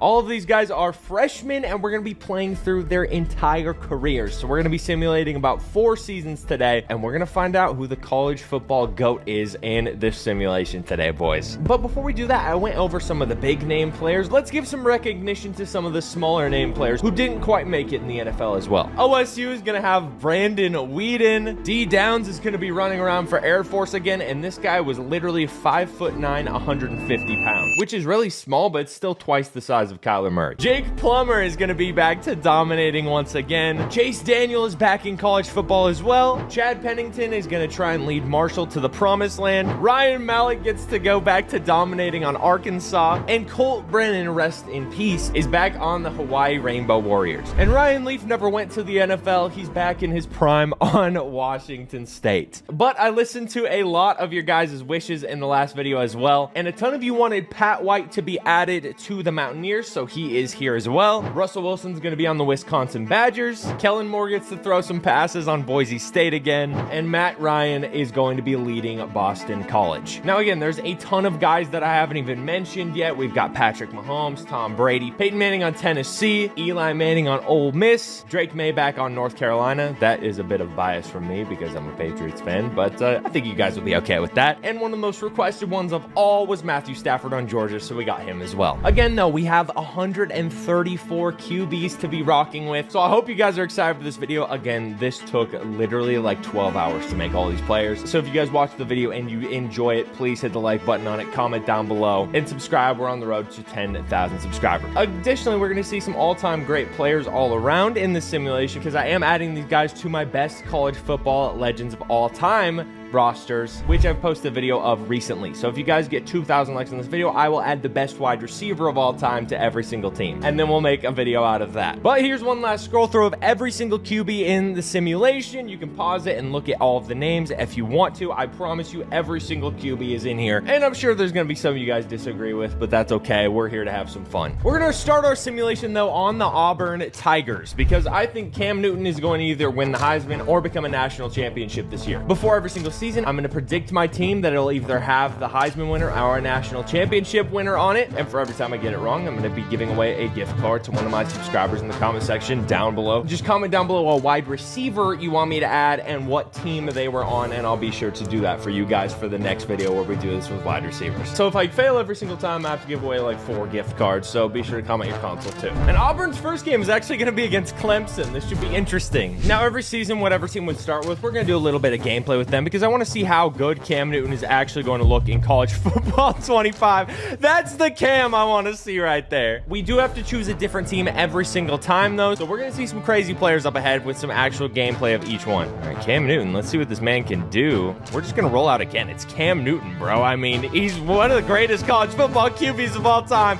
He's going to outrun everybody and get the touchdown. All right, Cam in the pocket. We might have a man right side of the field. Auburn doesn't have crazy weapons, but when you got Cam Newton throwing the ball, it's going to be fine either way. Ooh, we might give it a couple more tries with Cam, just see what he can do. We're obviously going to run out of the pocket with him. We got Cam Newton. We got to utilize his talent and his size. Oh my gosh, he's crazy. And Cam Newton might not even be the best QB I show you guys today because there's some insane players we're going to have later on in the video that you really don't want to miss, believe me. Got X wide open right there. That might be another touchdown for Cam with that juke move. He's on the 1-yard line. I know what we're going to do. Fake jet pass power for Cam Newton's final touchdown right here against Clemson, #1 in the nation. Let's beat them with this play right here. Cam Newton into the end zone. Super Cam wins it. Cam Newton, player of the game, 359 passing yards, 4 tutties. Not a bad start for the freshman. But now we're going to simulate to week 15. The season doesn't exactly count because there's a ton of players who are red shirts right now. So it's pretty much Cam and a few other QBs that are actually going to be showing off this season. But we'll see who the season leader is after we simulate. And our first season would prove to be one of the greatest passing seasons in college football history across the board, which obviously wasn't shocking considering all the legends we added, but we had some wild seasons happen. The passing leader this year was Deshaun Watson, who threw for 50 touchdowns and 4,372 yards, but RG3 wasn't far behind him with 4,097 yards and 47 touchdowns. Cam Newton was behind him with 3,967 yards and 48 touchdowns, and then Joe Burrow was also in the top 5 with 3,900 yards and 45 touchdowns of his own. Some other great seasons we had was Johnny Manziel, who had 3,700 yards and 37 touchdowns. Joe Namath had 40. Tommy Frazier put up 36 touchdowns of his own. Mahomes had 39. I mean, we had some really, really good seasons in here. Tebow was so far down the list, but he had 39 touchdowns. Baker Mayfield had 39. Marcus Mariota had 29. Drake May put up 34. Not too bad. Cordell Stewart had a solid season. Jameis Winston had a good season as well. Lamar Jackson and Michael Vick both had really good years. And Alex Smith had a solid season as well. Meanwhile, Tom Brady had 29 touchdowns, 1 interception, pretty solid. Joe Montana had 33 touchdowns. A ton of great seasons for these guys. And also, people were asking me in the all-time college football players video why I chose Tom Brady. I just wanted to put Tom Brady in because I wanted to see him in his prime in college. Nothing really past that. Obviously, there's better players in Michigan history, but for QB, I just want to see Tom Brady in college in his prime. That's about it. Next time we do the all-time college football players video, though, we're going to have other guys like Charles Woodson obviously in it. But this video is QB, so that's who we're talking about. Now, one thing we do notice in here is there's a ton of players who aren't obviously college football legends and the best QBs in each school's history, and that's again because a lot of guys were red shirts this season. So next season, literally every team should be their college football legend QB. So this is gonna get very crazy in the next season. But only one player came out on top in the Heisman voting, and in 5th place we had Joe Burrow, who's #1 in here. So I need to point out that some of the players couldn't have their original numbers simply due to the fact that there's already players on LSU and all these teams that have the number that are real players, so I can't change it. RG3 was in 4th place for Baylor. Deshaun was in 3rd place for Clemson. Cordell Stewart was 2nd, and in 1st place we had Cameron Jarrell Newton, my favorite QB of all time other than Tom Brady. On top of Cam's 3,900 yards through the air, though, he had an additional 808 and 6 touchdowns on the ground. He had a great year. All-Americans, though, were Cam Newton at QB and Bo Jackson at halfback. Again, again, this is a part of my all-time Legends roster, so every player we add is going to be added to that. And once we're done making the wide receivers and running backs video, we're going to come back and do the all-time video again with the literal best players ever on every single team. It's going to be crazy. That's why guys like LaMichael James, Jamar Chase, Jerry Rice, Gronk are all on here. But first team QB was Cam, second team QB was RG3, and our freshman at QB was Deshaun Watson, so not too bad. Looking at our bracket, though, we have some really nice matchups to look at. The bye weeks are Louisville with Lamar Jackson, Auburn with Cam, Colorado with Cordell Stewart, and then Matt Leinart with USC. We got some good teams in here. And of course, every single team has a legend QB. So Syracuse and Oregon in the first round is going to be Donovan McNabb versus Marcus Mariota. Going to be a crazy matchup. And our first college football playoff game will be against Tim Tebow and the Gators in the Sugar Bowl. Now we're going to simulate all of the games. We're going to watch, though, if it gets really close at some point. Auburn is dominating the Gators a bit, though, right now. Obviously, Cam Newton is insane. It's going to be tough for any team to stop him. 21-10 right now, 28-10. I think this game is probably over at this point. Cam Newton's just way too good. Cam Newton and the Tigers win their first game of the playoffs. Cam has 80% completion, 3 touchdowns. He's incredible. And if you saw my all-time legends for every single team video, you know how good this guy is in this game. And next up, we're in the Cotton Bowl against the Cardinals with Lamar Jackson at QB. This could be a very interesting game to watch. And we're going to watch the first drive of each team in this simulation, and then we're going to simulate the rest of the game unless it gets really close at the end, because I want to see both these QBs in action. Oh my God, we might not even see them in action. I thought he was about to return that for 6. That would have been insane. Also, guys, please don't make fun of my shirt. My girlfriend got it for me, and it's probably the comfiest shirt I've ever worn in my life. Comfy matters more than cringe, always. Cam Newton, first QB out on the field. He's going to hand it to Bo Jackson here. He literally might be gone. Okay, Lamar Jackson's gonna have to answer. Cam, you're supposed to do this yourself, buddy. You're supposed to do this yourself. Every single team, though, does have their best player of all time on top of their best QB ever, so this is gonna be interesting. 99 overall, Lamar Jackson takes the field against the Auburn Tigers. They're ranked number 4 in the nation. They went off this year. He's gonna hand the ball off. Is this for 6-2? Guys, you're supposed to do it yourself. I want to see a Lamar scramble here. I want to see him scramble for 99 yards. That's what I would like to see very badly. And again, guys, if you want to see me do this with all the best wide receivers for every single team, so Corey Davis, Devonta Smith, all of those guys, every single best wide receiver in college football history, be sure to hit the like button. 2,000 likes in this video. Again, if you're enjoying this, subscribe. We're on the road to 10K. I'd appreciate that a ton. Join the family. Lamar Jackson just keeps handing the ball off. I guess both these guys are just handoff specialists in this video. Oh my gosh, dude. We did this for the QBs, not the running backs, fellas. All right, Lamar Jackson. Is he going to keep the ball himself, or is he going to hand it to the running back? We're about to find out. 1 yard line. You would think he's going to do an option here. He hands the ball off. Okay, both these guys are running back specialists. We're skipping to the end of the game. You both have disappointed me very badly. We got a tie game, though. Let's see how this goes the rest of the game. Auburn is going to match them with a score. Oh my gosh, dude, what happened? Okay, finally, we're getting some back and forth action here. Lamar versus Cam Newton, an incredible matchup. We might have to watch the end here, but it's kind of getting into a blowout. Yeah, the Tigers are just too good, apparently. Louisville gets taken down by Auburn. Auburn is in the natty against, I don't know who. Bo Jackson, player of the game. Yeah, I'm not exactly shocked, dude. He's the greatest athlete of all time. And the national championship is going to be Cam Newton versus Marcus Mariota. This is going to be awesome to watch. Can Cam Newton win the Heisman and national championship in one season like he did in real life? This is going to be wild, boys. This is going to be very wild. Put your predictions in the comment section, boys. Cam Newton and Auburn on offense with Bo Jackson, and they're facing LaMichael James and Marcus Mariota on Oregon. This is going to be a crazy matchup. Bo Jackson getting the first carry. Why is he so slow? Second and long for Cam Newton and Auburn. We'll see what they do. Dude, why are both these teams just hand off galore? It's insane. Did both these guys get Michigan to be their offensive coordinators or what? All they do is hand off, and they're going to have to punt. This might be Auburn's first punt of the entire season. They've been so good all year long. We'll see how Oregon comes out. They could take the lead here. Look at that matchup. LaMichael, Marcus, Cam, Bo. Insane. Marcus Mariota out on the field. Is he going to hand the ball off as well? Okay, every single QB in the simulation just hands the ball off. LaMichael James is going to take it. Oh, I thought he was... Oh, he is gone. What an incredible play, LaMichael James. Dude, That was amazing. Okay, I got to see one more drive from Auburn here. I want to see some passes. I want to see some passes from both teams, mind you. We're going to see what happens. They're handing the ball off. Bo Jackson breaking tackles, almost gets a first. Cam Newton, another handoff. This is literally turning into the running back video. Guys, you can throw the ball, you know.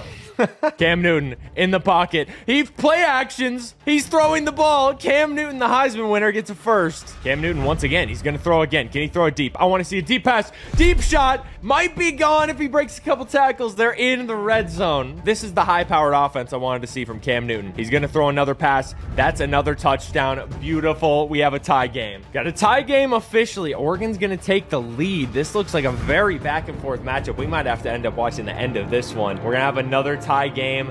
Auburn going down the field. They score before the half. Oregon takes the lead again. Auburn with the ball back. They score up 3. Oregon takes the lead again. Oregon has the ball. They're up 11. We have to see the end of this. Cam Newton and Auburn just scored. They're going to be going for 2 here to get within 3. Oh my goodness. If they don't get this, the game is pretty much over. Cam Newton misses the throw. Oregon might win this. Auburn's going to onside it looks like. Oregon picks up the ball. What's going to happen? They tackle. They have 3 timeouts, though, is the interesting thing. They could get ball back, and they could end up winning the game still, but Oregon has LaMichael James and Marcus Mariota. It's going to be tough to get the ball back from them. LaMichael James left side. He might be gone. He straight up might be gone. Oh, my gosh. LaMichael James might have just iced the game. He does go out of bounds, so there's still a chance. Is Oregon about to take down the Heisman winner, Cam Newton, here? Another handoff for Oregon. He's gone. LaMichael James just won them the championship. Oregon is our winner in our first season. Oregon is your season 1 national champion. Marcus Mariota beats Cam Newton, the Heisman winner in the season. Now, I did just go to the offseason recruiting and transfer portal because I wanted to mention some things. There is going to be some transfers throughout the seasons and everything. Some players like legends are going to be going to other teams. I forgot to mention that in my college football legends video, but some of these legends will definitely be leaving their teams. Dan Marino could leave Pittsburgh. Josh Allen could leave Wyoming. Mahomes could leave Texas Tech. Garrett Grayson could leave. Tommy Frazier, Sean Moore, Aikman, Colt Brennan, Jared Lorenzen could leave. Brett Favre could leave. Any one of these guys could transfer to another team. I forgot to mention that in my last video because we did have Peyton Manning on the Tennessee Volunteers and he ended up transferring to Texas and I didn't mention it. So I'm going to mention it here. If anybody's on the wrong team from here on out, it's because they transferred. I can't control whether they transfer or not, so we'll see what happens. In our second season, our preseason All-American team is going to have Joe Namath at QB, and our second team is going to have Cam Newton at QB. I'm surprised Cam Newton isn't number 1 after he's won the Heisman, but regardless. ACC preseason is going to be Deshaun Watson. American is going to be Jeff Blake for East Carolina, and Sean King for Tulane. The Big 12 is going to be RG3 and Alex Smith. Big 10 will be Braxton Miller and Tom Brady. And apparently Bronco Nagurski went and transferred to Michigan, so they got 2 insane running backs now. CUSA is going to be Caden Salter and Terry Bradshaw. FBS is going to be Joe Montana with Liam Cohen. MAC first team is going to be Ben Roethlisberger, and then we got Joe Licata for the Buffalo Bulls. MWC will be Kellen Moore and Josh Allen. Pac-12 is going to be Ryan Leaf and Terry Baker. SEC will be Joe Namath and, of course, Cam Newton. And then our Sun Belt is going to be Grayson McCall and Dwayne Brown. It's going to be an interesting season because all of the players will now officially be starting. But I'm now transferring over to the Texas Longhorns for my second season because I think either the Longhorns are going to win the championship or Vince Young is going to be our Heisman winner this season. Again, anytime I'm wrong on those predictions, I am going to be giving away a gift card to a lucky subscriber in my comment section. So be sure to comment down below and tell me what wide receiver I should add to the all-time wide receivers video we'll be doing next. And Vince Young and the Longhorns are playing FCS East in their first game, so let's check out and see just how good Mr. Vince Young can be. First play might be a touchdown. Butler's going into the end zone. We're going to celebrate. Phenomenal first play for Vince Young, who's our Heisman hopeful for this season. I want to see him win the Heisman. Obviously, Vince Young is incredible. We got Ricky Williams on this team as well for our all-time player, but Vince Young, incredible player in college. Let's see if we can make another play with Butler. He's out juking everybody, and he might be gone for a touchdown again. This dude might become an All-American for this team this season. He's really slow right now, though. We'll rock another drive here from Mr. Vince Young. We're playing one of the worst teams in the game for some reason, so we're just going to try and roll out with the man. We have to. his signature rollout against USC to win the national championship. Let's see if Vince Young can make some magic happen once again. He might get caught up to here. Vince Young gone for a touchdown, possibly. Let's get in the end zone. I just want to make it clear, though, he would not be looking like this against an actual good team. This team is like a 65 overall or something. Of course, he's going to dominate them. He's at 99. We'll rock one more drive here for Vince Young. I just wanted to see how good everybody would look in this conference. We got a wide receiver wide open right there. We can juke him out.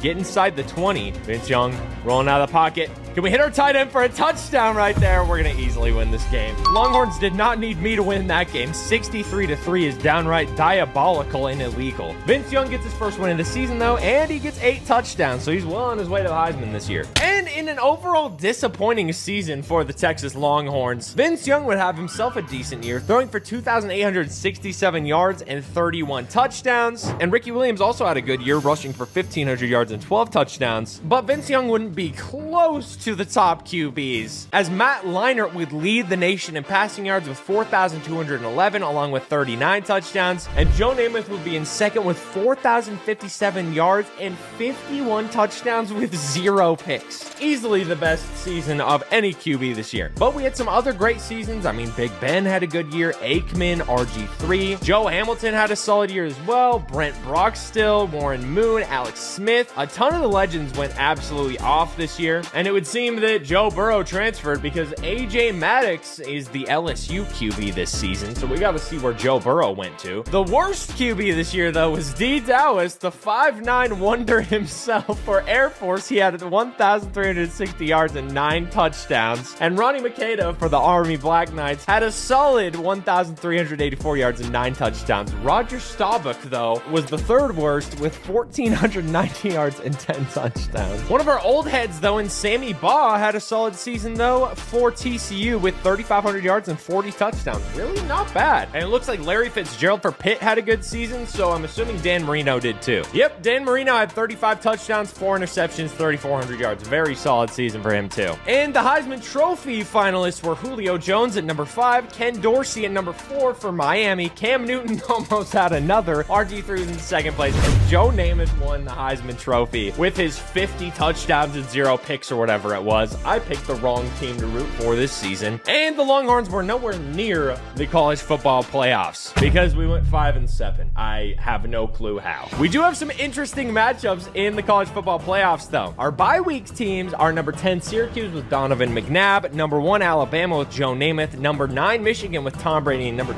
2 Baylor with RG3. And Cam Newton is in the first round against East Carolina. It's going to be an interesting matchup as well. The national championship is going to be USC versus Alabama. Matt Leinart against Joe Namath, the Heisman winner. This is going to be an interesting one. We're going to watch the first drive for each team. We're starting out with Joe Namath and the Alabama Crimson Tide. He does have Julio Jones to throw to. Trent Richardson just blew a guy's face off with his left arm. First down, Alabama. Joe Namath driving downfield. We'll see what this team can do. I'm rooting for USC in this one because I want to see the underdog win it, but we'll see. Joe Namath in the pocket. He's going to throw on the run. Absolute dime touchdown. No wonder he's the Heisman. That was the greatest throw I've ever seen. Great matchup here, though. We got Matt Leinart and Taylor Mays against Joe Namath and Julio Jones. All 99s. We'll see what Matt Leinart can do. He's also got Reggie Bush in the backfield with him. I know that much. He's going to hand it to Reggie. Reggie going around the right side. Going to get stuffed in the backfield. No gain there. Going to be a third down for USC here. My underdog pick needs to do something against Alabama here. In the pocket. Tons of time. He's going to have to roll left. He's not that fast. He's got like 70 speed. He fumbles.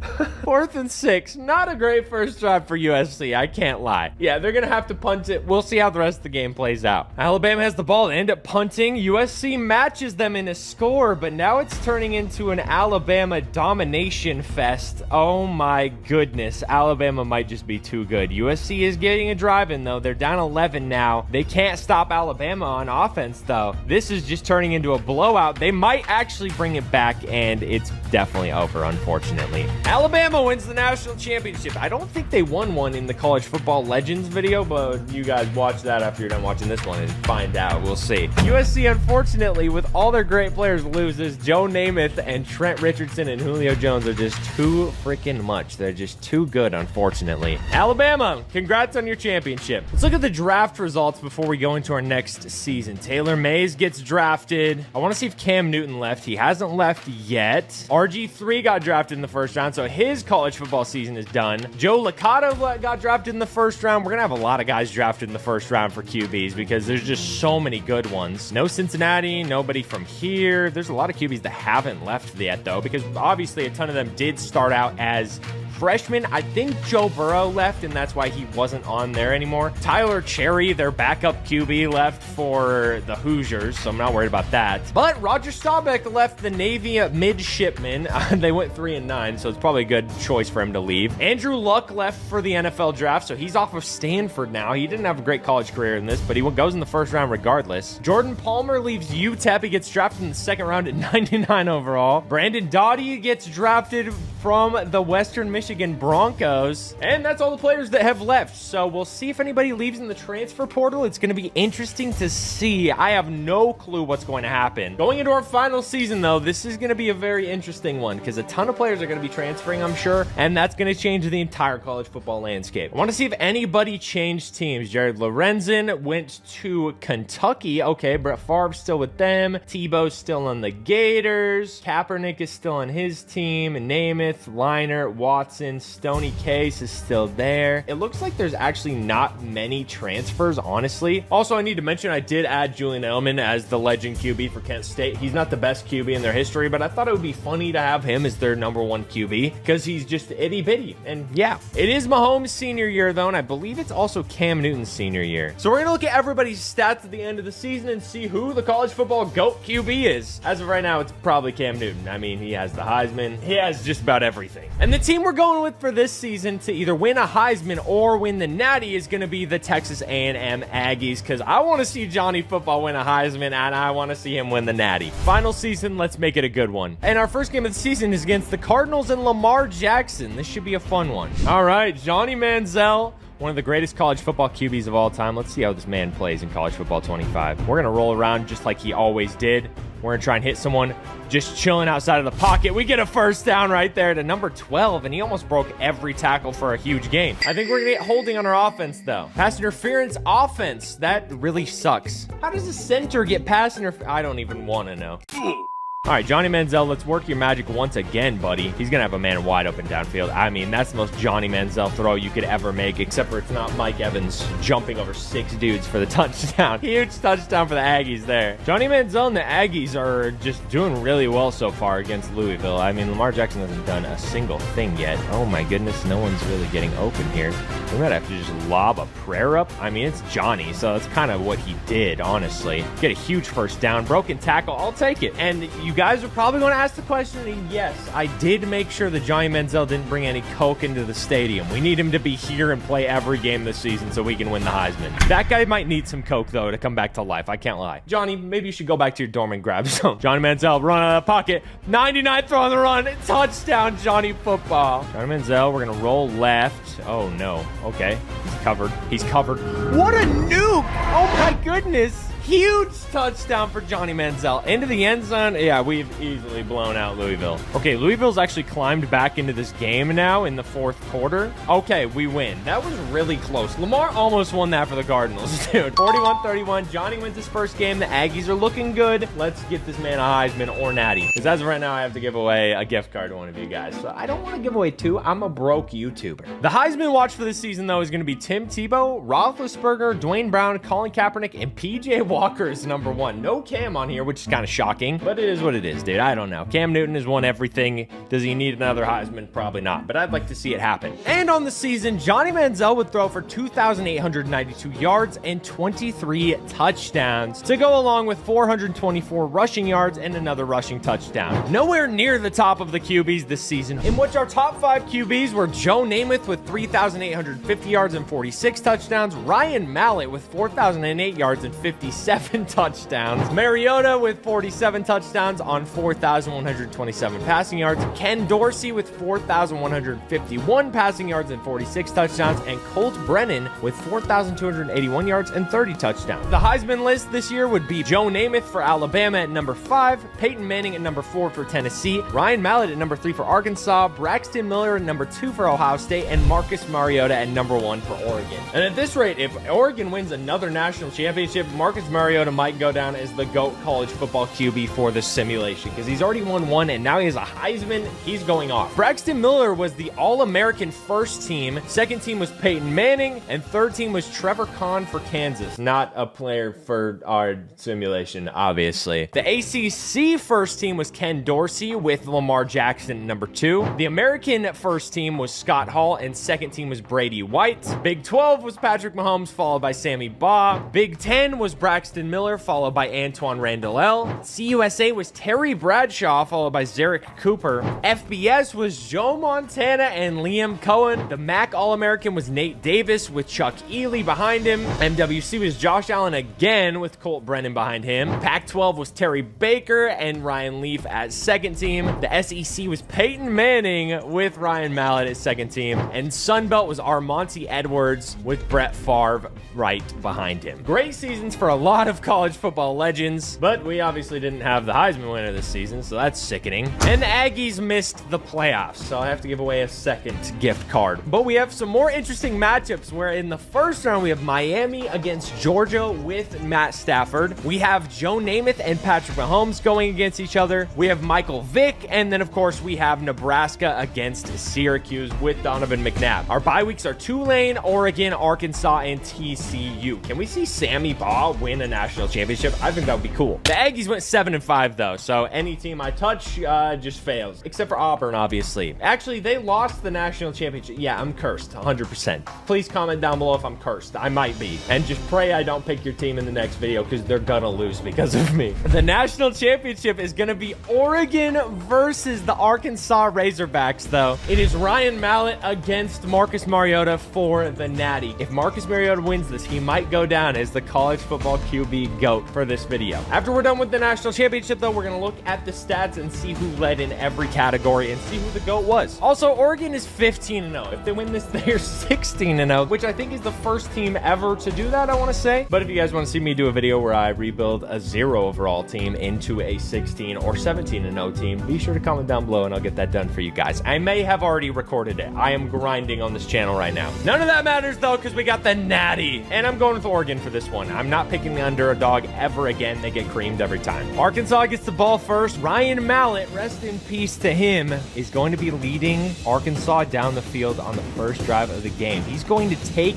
an option. He doesn't have much speed, but he's breaking tackles. He has like 70 speed, maybe. Second and medium, though, for Ryan Mallett. See what the man can do. He's going to throw a dump-off pass. Gets stuffed instantly. Third and long. You cannot play like this against Oregon. They got two of the best college football players of all time on their team. 99 overalls. They need to convert this. You can't come out here and go 3 and out. He's going to get... Oh, my gosh. Oh, my gosh. Ryan Mallett, he's going to run for it, and fourth and medium. He thought he was Michael Vick for the second there, I guess. I'm not really sure. Well, I'm surprised we didn't see more of in this video. I thought Michael Vick would have a great career, but we've barely seen him. He hasn't even been anywhere near the top of the stats. Marcus Mariota out on the field. LaMichael James did retire, so I was wrong there. Regardless, Marcus Mariota, I mean, he's putting up a case to be the college football GOAT in this simulation. We'll see how it goes for him. He looks to be driving down the field pretty easily, handing the ball off over and over again. First down, Oregon. Can they become the first team to ever go 16-0? None of the other college football winners in this simulation have done it so far, so I would like to see it, honestly. They get stuffed, 2nd and 11. Marcus Mariota, nobody in the backfield with him. He might run for it. He's going to run for it. He's probably going to pick it up. He tries to break a tackle. He does, and he slides, and that's a first down. Oh my gosh. Mariota leading a good drive right now after that huge first down pickup. What's the man going to do? What can't he do is the better question. Running back on the zone to the outside. He actually is going to get a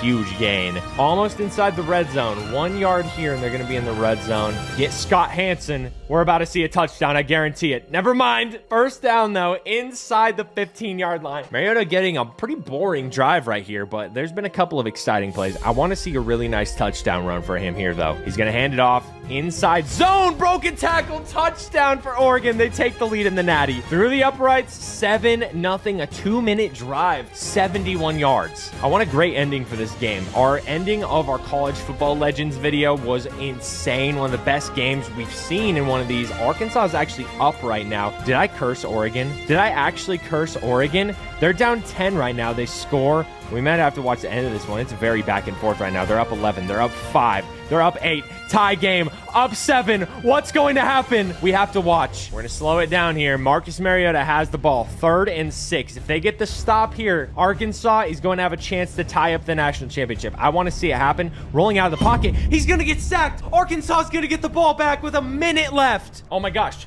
Our final national championship of this video is going to be the best game. Just like in the college football legends video, where I put a legend on every college football team. This is going to be insane. 46 seconds left to try and tie up the game. Ryan Mallett, rest in peace, driving down the field. Can he get it done for Arkansas? He's going to roll out of the pocket. This dude really thinks he's Cam Newton. I don't know what is going on in his brain, but it's not good. It's certainly not good. He's going to have to spike the ball here after a huge loss right there. 3rd and 11. He's got 2 chances right now. I'm not sure what the Razorbacks are thinking with this play. Ryan Mallett has to throw it. He can't keep running out of the pocket. Dude, he's fumbling the game away. Ryan Mallett has to throw the ball here. I don't know what he's doing. He keeps rolling out of the pocket like he's a scrambler. He's got like 70 speed in the pocket. Gotta throw it here, dude. You've got to throw it here, buddy. Marcus Mariota and Oregon are going to win the national championship. I know I was rooting for them, but that made me sick to watch. I don't know what I just witnessed. Oregon are the national champions. 2 times in this video, they won the Natty. Marcus Mariota, perhaps the greatest college football QB of all time in this simulation. We're going to check out the stats, though, and see who truly was. Marcus Mariota, player of the game, 52% completion percentage, but he had 4 touchdowns. He wins the MVP of the national championship. And Oregon and half of a player are winning the I don't know why they had half a guy on the stage celebrating with them. I guess their celebration was cutting him in half, but congrats to Oregon. They win it all. But now let's take a look at the top 10 all-time QBs for the simulation. And we're going to look at the worst one by far. We'll see who it is. At number 10, we have Tommy Frazier, who finished with a career 10,796 passing yards, 93 touchdowns, and 3 interceptions. At number 9, we have Tim Tebow, who had 10,949 yards, 126 touchdowns, and 5 interceptions. At number 8 was Alex Smith with 10,975 yards and 104 touchdowns. Number 7 was Johnny Football with 11,239 passing yards and 98 touchdowns. At number 6, we had Patrick Mahomes, who had 11,244 yards and 118 touchdowns to go with 4 picks. Marcus Mariota finished at number 5 with 12,411 yards and 126 touchdowns on 8 picks. But of course, he won a ton of awards. He won a Heisman, he won 2 national championships, and I believe 1 national championship MVP. Deshaun Watson came in 4th with 12,582 passing yards and 134 touchdowns. Jordan Lynch for NIU was number 3 with 12,762 career passing yards and 106 touchdowns with 21 picks, one of the highest ones on here. And number 2 was Joe Namath with 13,767 passing yards and 165 touchdowns with 3 interceptions. Joe Namath also won a national championship and a Heisman as well, so he's up here for the GOAT QBs. And at number 1, Cam Newton with 15,388 passing yards and 173 touchdowns. Cam also added a Heisman trophy to his list and a national championship appearance, and he had over 3,000 career rushing yards with an additional 41 rushing touchdowns. So in total, Cam Newton had over 18,000 total yards and 211 total touchdowns. But as for our worst legend, that goes to Ronnie Makeda. He had 2,494 career passing yards and 18 touchdowns. The Army Black Knights clearly did not use him, as he was a 92 overall. Our second worst QB goes to D. Dowis for Air Force. He had 2,799 yards and 22 passing touchdowns. The 5'9", 160-pound legend had about 1,000 yards for every foot he was tall.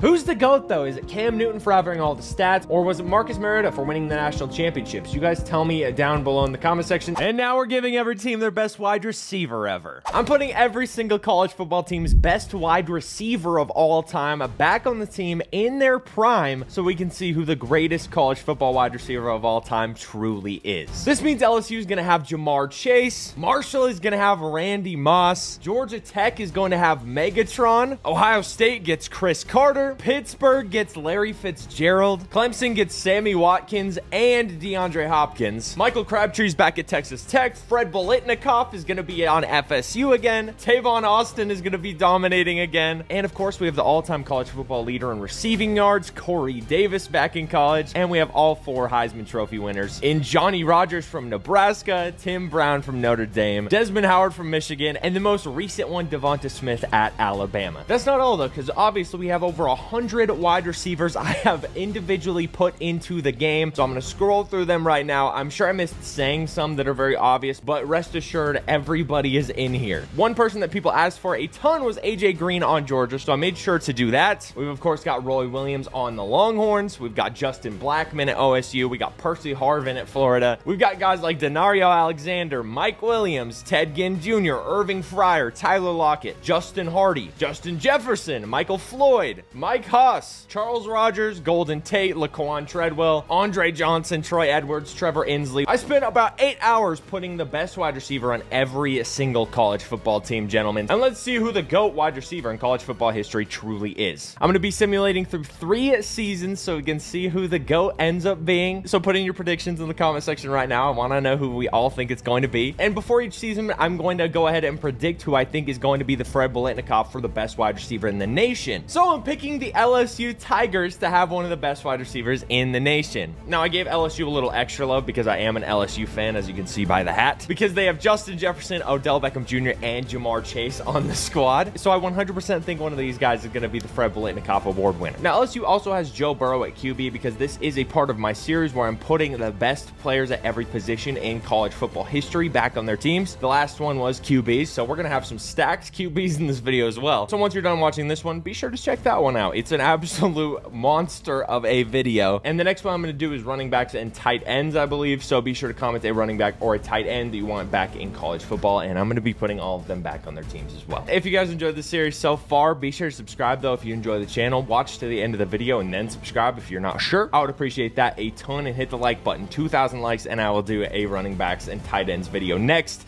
After that, we'll do defense, and then we're going to do full teams. It's going to be a crazy series, but we are going to do it no matter how long it takes me to make all these players. And also, I need to mention that some of the players' numbers are going to be wrong, and that's simply to the fact that you can't edit numbers on players who are actual real in the game. So if a number is wrong, that's why. I tried to make it as realistic as possible, though. And we're actually going to play our first game at LSU and then simulate the season. I'll do the same thing for every team, just so I can show you guys some of the best players that we have, and we can showcase some of them. But one more thing I need to mention is if somebody is on the wrong team, it's because they transferred in the off season. So just know that going forward, if someone's on the wrong team after this season, it's because they transferred. I cannot turn off the portal in this game, which is really annoying, and I hope EA adds that soon, because it kind of makes these videos an absolute mess at times. Like in my players one, Peyton Manning transferred to Texas, and I forgot to mention it, and it caused a storm in the comment section. So yeah, from here on out, if anybody is on the wrong team, it's because they transferred. Just know that. A lot of research has gone into this video, so let's get into it. We actually get the ball first with LSU, so let's see who's going to get wide open first. I mean, Odell Beckham Jr. streaking down the sideline. That's the most obvious touchdown of all time. Odell into the end zone. First play of the game. All of these wide receivers are going to be super overpowered because I wanted to make them actually stand out from all the wide receivers in this game. So a lot of them are going to be 99 overall. So that's just the way that I put it. And because they're like the best wide receivers in college football history, they, you know, should be 99 overall. So yeah. Joe Burrow's already on fire though. I want to get the ball to each of our guys. I want to score a touchdown with each of these wide receivers. So let's try and do that. Justin Jefferson over the middle dropped. Kind of my own fault there. I'm not going to lie. I truly think at least one of these guys is going to be the Biletnikoff Award winner though. Like easily. Like, I mean, they're some of the best wide receivers in college football history. Jamar Chase with a big first down there. So I think it's pretty obvious one of them is going to be the best wide receiver by the end of the season. So we'll see though. I want to hit Justin Jefferson here. I mean, he's not getting open. He's kind of getting clamped right now. He catches it though. JJ on the 1-yard line. All right, let's hit Jamar or Justin here. One of them's going to get open. Jamar Chase, touchdown. Easy as that. Now, I got to hit this final touchdown. I got to get to Justin Jefferson. He's going to be doing a crossing route over the middle. I think it's 100% getting open. I mean, it's Justin Jefferson, the best wide receiver in the NFL at the moment. I mean, seems like an obvious choice for me. Open. First down. Can he outrun the guy? He cannot, but that's okay. We're in the red zone. Slant route for JJ. He's going to get open. Can he get in? Touchdown, Justin Jefferson. Let's go, baby. These three are absolutely a fraction of the wide receivers we have in this video, though. Like I said, we have over 134 in fact, because there's multiple on a ton of teams, especially like the bigger teams. I will be highlighting all of the biggest names, though, from each season. And like I said, before each season, I have to predict who the Fred Biletnikoff Award winner is, at least the school that they're from. And for every time I get it wrong for each season, I'm going to be giving away a gift card to one of my subscribers in the comment section down below. So be sure to comment down below and just tell me what running back or tight end I should put in the next video, and tell me the school and their number, of course. But if I get every single season wrong, I have to give away a jersey of one of these legend wide receivers to one of my subscribers. So be sure to subscribe. We're on the road to 10K. If you enjoy, only if you enjoy the videos, though. And let's see how this goes, boys. Now that game's done, we're gonna sim to the bowl games, and we're gonna see who is the Fred Biletnikoff Award winner for season 1. And in season 1, a ton of wide receivers ended up going off, but none of our wide receivers were actually number 1 in the nation for receiving yards or touchdowns. The number 1 wide receiver legend was Julio Jones, who ended up having 1,251 receiving yards and 15 touchdowns on 69 catches. The legend receiver with the most touchdowns ended up being Jamar Chase, who only put up 973 yards and 18 touchdowns. Still a great season, but neither one of these guys were near getting the Fred Biletnikoff Award. Something I should have expected, though, was the first season, a lot of the legends aren't actually playing because a ton of them are redshirt freshmen. So the second season will be when guys are actually, you know, going off and everything and actually starting. But some of the guys we had on top, like I said, Julio Jones had a really good season. Devonta Smith should be in here at some point, I would assume. Michael Crabtree ended up having 1,124 yards and 13 touchdowns. JJ Stokes for UCLA had 1,122 yards. Odell Beckham Jr. had 1,088, so he had a really good season. Calvin Johnson ended up having 1,000 yards. I don't know who this dude is, but Byron Green, a 68 overall wide receiver, had 1,037 yards, so that's pretty wild. Percy Harvin had 1,000 yards. Mike Evans had a solid season as well, but these are literally all of the legend guys who did good this year. Again, there's a lot of redshirt freshman guys, so next season should be when everybody starts going off, but as of right now, it's pretty much filled up with current guys. But I'll show you guys some more stats for the legends for this season because I want to show you guys more and more names as the video goes along. Randy Moss is up here with 956 yards. Larry Fitzgerald had 937. Tavon Austin had 925 and 9 touchdowns. That's not bad. Josh Gordon ended up putting a decent year up for Baylor, and I'm shocked Corey Coleman's not on this list because he is on Baylor in this video. And after that, not many players ended up going off. Andre Johnson only had 874 yards, and Michael Irvin's on the team as well, but he didn't have any yards whatsoever, so I don't know what happened there. But that was it for the legends for season 1. The Heisman winner, we didn't have any wide receivers in it. It's filled up with a bunch of legend QBs, so nothing crazy there. The best receiver award, LJ Johnson Jr. was number 1. JJ Stokes was number 2, so a legend was almost on there. Julio Jones was number 3. Jamar Chase was number 5, so we were close on that. Randy Moss is on here as well, and nobody else from the legends made this list for best wide receiver, which again, I kind of expected because a lot of these guys are redshirt freshmen, so they'll be on this list next year. Player of the year was filled with QBs, so yeah, I'm not going to highlight any QBs in this video. If you guys want to see all the best QBs, be sure to go to the QB video after this one. They're in a playlist together, so you'll be able to see them. Looking at the All-American list, Jamar Chase was on the first team. JJ Stokes was as well. Second team, we had Julio, Randy Moss, and then freshman was Jamar, Julio, and Odell Beckham Jr. So all in all, not a bad year at all. And obviously my prediction was wrong for this season, so I'm giving away a gift card to one of you guys. But you got to comment down below, season 1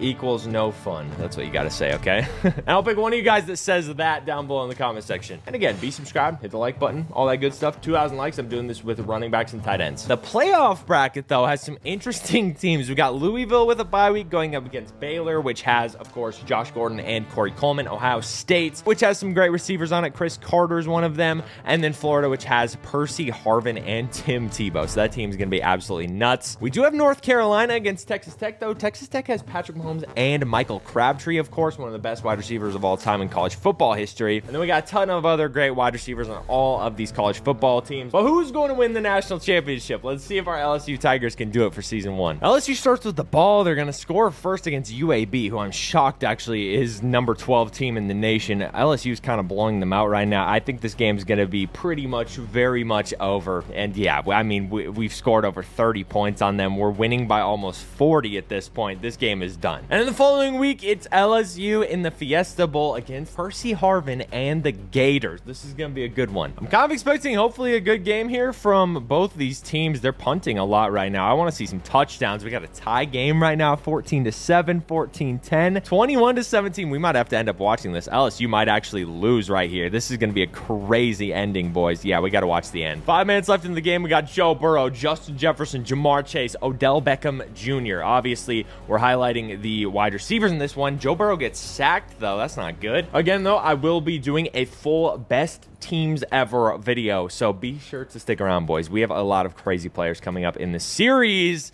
We get a good catch right there from Justin Jefferson. We got JJ and Odell on the right side. He's going to hit a tight end. I don't even know who that is, to be honest with you, but huge first down. Joe Burrow has 337 yards on the game. Joe Burrow in the pocket. He pump fakes. He's throwing it deep.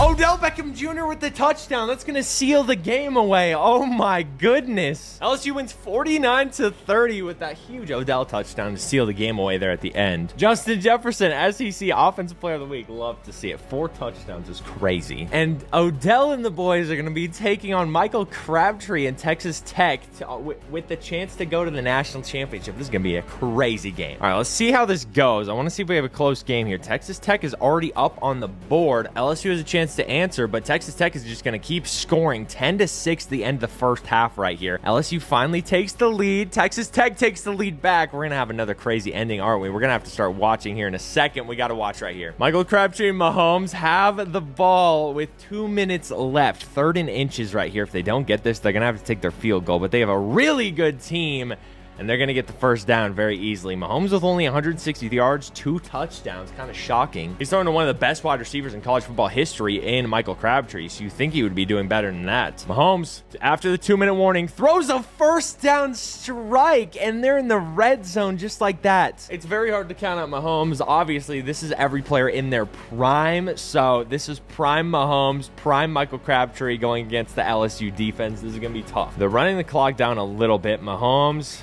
calling some audibles. Let's see what the man can do. He's going to run a draw play up the middle. Broken tackle, 3rd and short. They could clock the game away here, but I guess LSU with 3 timeouts isn't going to be possible to do. They're going to run up the middle again, get another first down. Now LSU's going to start calling their timeouts. We got this dude freaking twerking on the sideline when they might be losing the game. That's crazy. Mahomes, another draw play up the middle, and they get stuffed on the 1-yard line. LSU's going to have 1 timeout left. Second goal, another run up the middle, another touchdown. LSU has to answer. Oh my gosh, this could be going to overtime. The trio of LSU wide receivers with QB Joe Burrow at the helm. Going up the field, they get a first down, first play to Jamar Chase, who is number 0, by the way, because number 1 was already taken by Joe Burrow. You get the point. Joe Burrow, pocket. Left side of the field, another first down, this time to JJ. They're running the hurry-up offense going upfield. They're going to spike the ball here. 55 seconds left in the game. Can LSU come back and win this? A pick here will seal the game. Any turnover of any sort is game over. Joe Burrow throwing down the middle again. Another first down to Justin Jefferson. Don't know why I said his name so weird. Don't even worry about that. Joe Burrow's going to spike the ball again. 47 seconds left in the game. If this goes to overtime, I guarantee it's going to be a super long overtime because both of these offenses are super juiced right now. Strike! Number 19, I'm not even sure who that is, but he gets the first down. Turner, certainly not a legend on this team. 4-yard line. They need to chew more clock. Mahomes is going to have over 30 seconds to get a touchdown more than likely. Joe Burrow's going to roll out. He gets stuffed, and now we're getting a timeout from LSU. They're in the shotgun formation. Joe Burrow's looking around. He's going to scramble again. He gets stuffed again. They have no timeouts. Clock is running. Well, Mahomes not going to have 30 seconds left now. You've got 3 elite wide receivers to throw to. You got to throw the ball to them, Joe. 16, 15. Touchdown, Ja'Marr Chase. A point after attempt here is going to tie up the game if they hit it. They get iced right there, though. He's probably going to nail it. That's straight down the middle. We have a tie game. Mahomes has 2 timeouts and 14 seconds left to win this for Texas Tech and Michael Crabtree, of course. They just ran so much time off the clock. They're probably just going to run the ball here or just kneel it out. They're in shotgun formation. I'm expecting a draw to end out regulation, though, and that's exactly what they do. They just do a read to the right side. Time's going to run out. We're going into overtime for our first playoff game here. Michael Crabtree and Texas Tech get the ball first in overtime, run up the middle. Huge gain there. I don't think LSU is going to stop them anytime soon on this drive. I think this is going to go to like 7 overtimes. I'm going to be honest. Michael Crabtree, top of the screen right there. Got a swing route going to the running back. He might throw it to him. He did have Michael Crabtree, though. I'm not going to lie. Michael Crabtree out on the field again. Is he going to throw to him is the real question. Another run up the middle. I don't know what Texas Tech loves running the ball. Maybe it's because they have the second coming of Eric Dickerson at running back. Oh, my goodness. Michael Crabtree, bottom of the screen now. Let's see if Mahomes can hit him. He's going to throw an out route. First and goal on the 1. What an athletic grab by the running back, though, dude. Oh, my gosh. Mahomes, pocket. He's going to get a touchdown. I mean, it's the most obvious thing ever. That's a touchdown right there. Easy throw for him to make. That's Michael Crabtree. Easy touchdown for him. Justin Jefferson, Ja'Marr Chase, Odell Beckham Jr. back out on the field for LSU. Can they tie the game up? Oh my gosh, that was almost picked off. Horrendous decision by Joe Burrow. It's actually amazing that we got the Joe Burrow-Patrick Mahomes rivalry in college football right now, though. It's translated even from the NFL back into college football, and I'm all about it. It's a big throw, though. Joe Burrow, shotgun formation, touchdown Justin Jefferson. Easy touchdown right there. Second overtime here. Joe Burrow once again in the pocket. They get the ball back to back. He's going to roll out. This dude really thinks he's freaking Cam Newton. He gets a huge first down, though, so maybe he is Cam Newton. I don't know. Another run up the middle. We're seeing a lot of draw plays, honestly. I kind of hate it. Throw to the wide receivers. Throw to the legend wide receivers, please. All right, let's see a Justin Jefferson or Ja'Marr Chase touchdown here. Maybe Odell Beckham Jr. I don't care. They throws it to the tight end. They take the lead. They're going to have to go for 2 here. If they don't get this, I think Texas Tech is going to win this. I mean, it's whoever's offense gets stopped first, the other team's going to win, very obviously, because both these offenses are so good. Joe Burrow tries running out. He breaks a tackle. He breaks 2, and he's in the end zone. Okay, things just got very interesting for LSU and Texas Tech. Michael Crabtree out on the field with Patrick Mahomes. He's on the top of your screen right there. He looks like he might get open. Oh my gosh, bad decisions by both QBs in overtime so far. If he had put a little bit more on that, I think Crabtree had a touchdown. Mahomes is also going to roll out. He is not very fast, though. He gets the first down now. That's the most Mahomes thing I've ever seen in my life. Fat, overweight, slow, but always gets the first when it matters with his legs, dude. All right, let's see a Crabtree touchdown. He's looking at him. He's going to run again. Oh my gosh. What was that speed burst? Okay, not only are the refs favoring Mahomes, steroids are also favoring him in the college football playoffs as well. Dropped pass, 3rd and short. I want to see him hit Crabtree for another touchdown right here. We'll see, though. We got a motion play. Mahomes back in the pocket, another touchdown. If they don't get the 2-pointer, though, LSU wins it. If they do get it, though, we have only 2 pointers for the rest of overtime. Michael Crabtree again, top of the screen. Let's see if he can get open. He is. He didn't see him.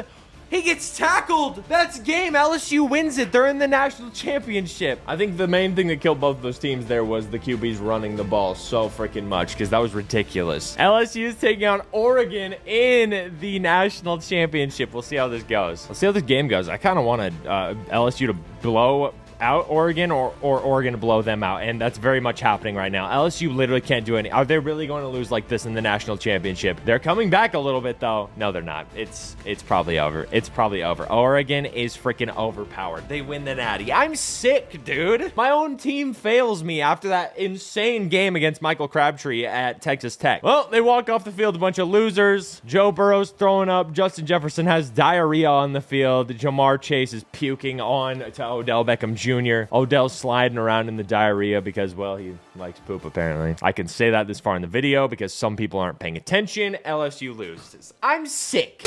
But it's safe to say after season 1, the best legend wide receiver so far has been Julio Jones. Let's see how that goes in season 2. I want to see if any wide receivers or anybody left their teams at all. It doesn't look like it, I don't think. It's hard to keep up with because there's so many names in here that I just couldn't even know. But now all of these legend wide receivers shouldn't be redshirt freshmen anymore, and they should be eligible to play. So this season could get crazy. And for this season, I'm going with Alabama to have a Fred Biletnikoff Award winner. Because we've got Devonta Smith, obviously the last wide receiver to win the Heisman Trophy, and we got Julio Jones, two of the best college football wide receivers of all time. So I think there's a very good chance that one of these guys can win the Freddie B Award. We'll see. I guess I could just predict that Fred Biletnikoff or Peter Warrick wins the award for FSU. But I want to see Devonta Smith and Julio Jones pop off right now, so I'm going with one of them. All right, we got Joe Namath thrown to Julio Jones and Devonta Smith. It couldn't be more easy. Obviously, Joe Namath was from like the freaking 1803s though, so he doesn't have the arm strength. All right, we got a dude that's older than Moses thrown to these guys. Let's see which one of these guys can actually start getting open here. Julio Jones should be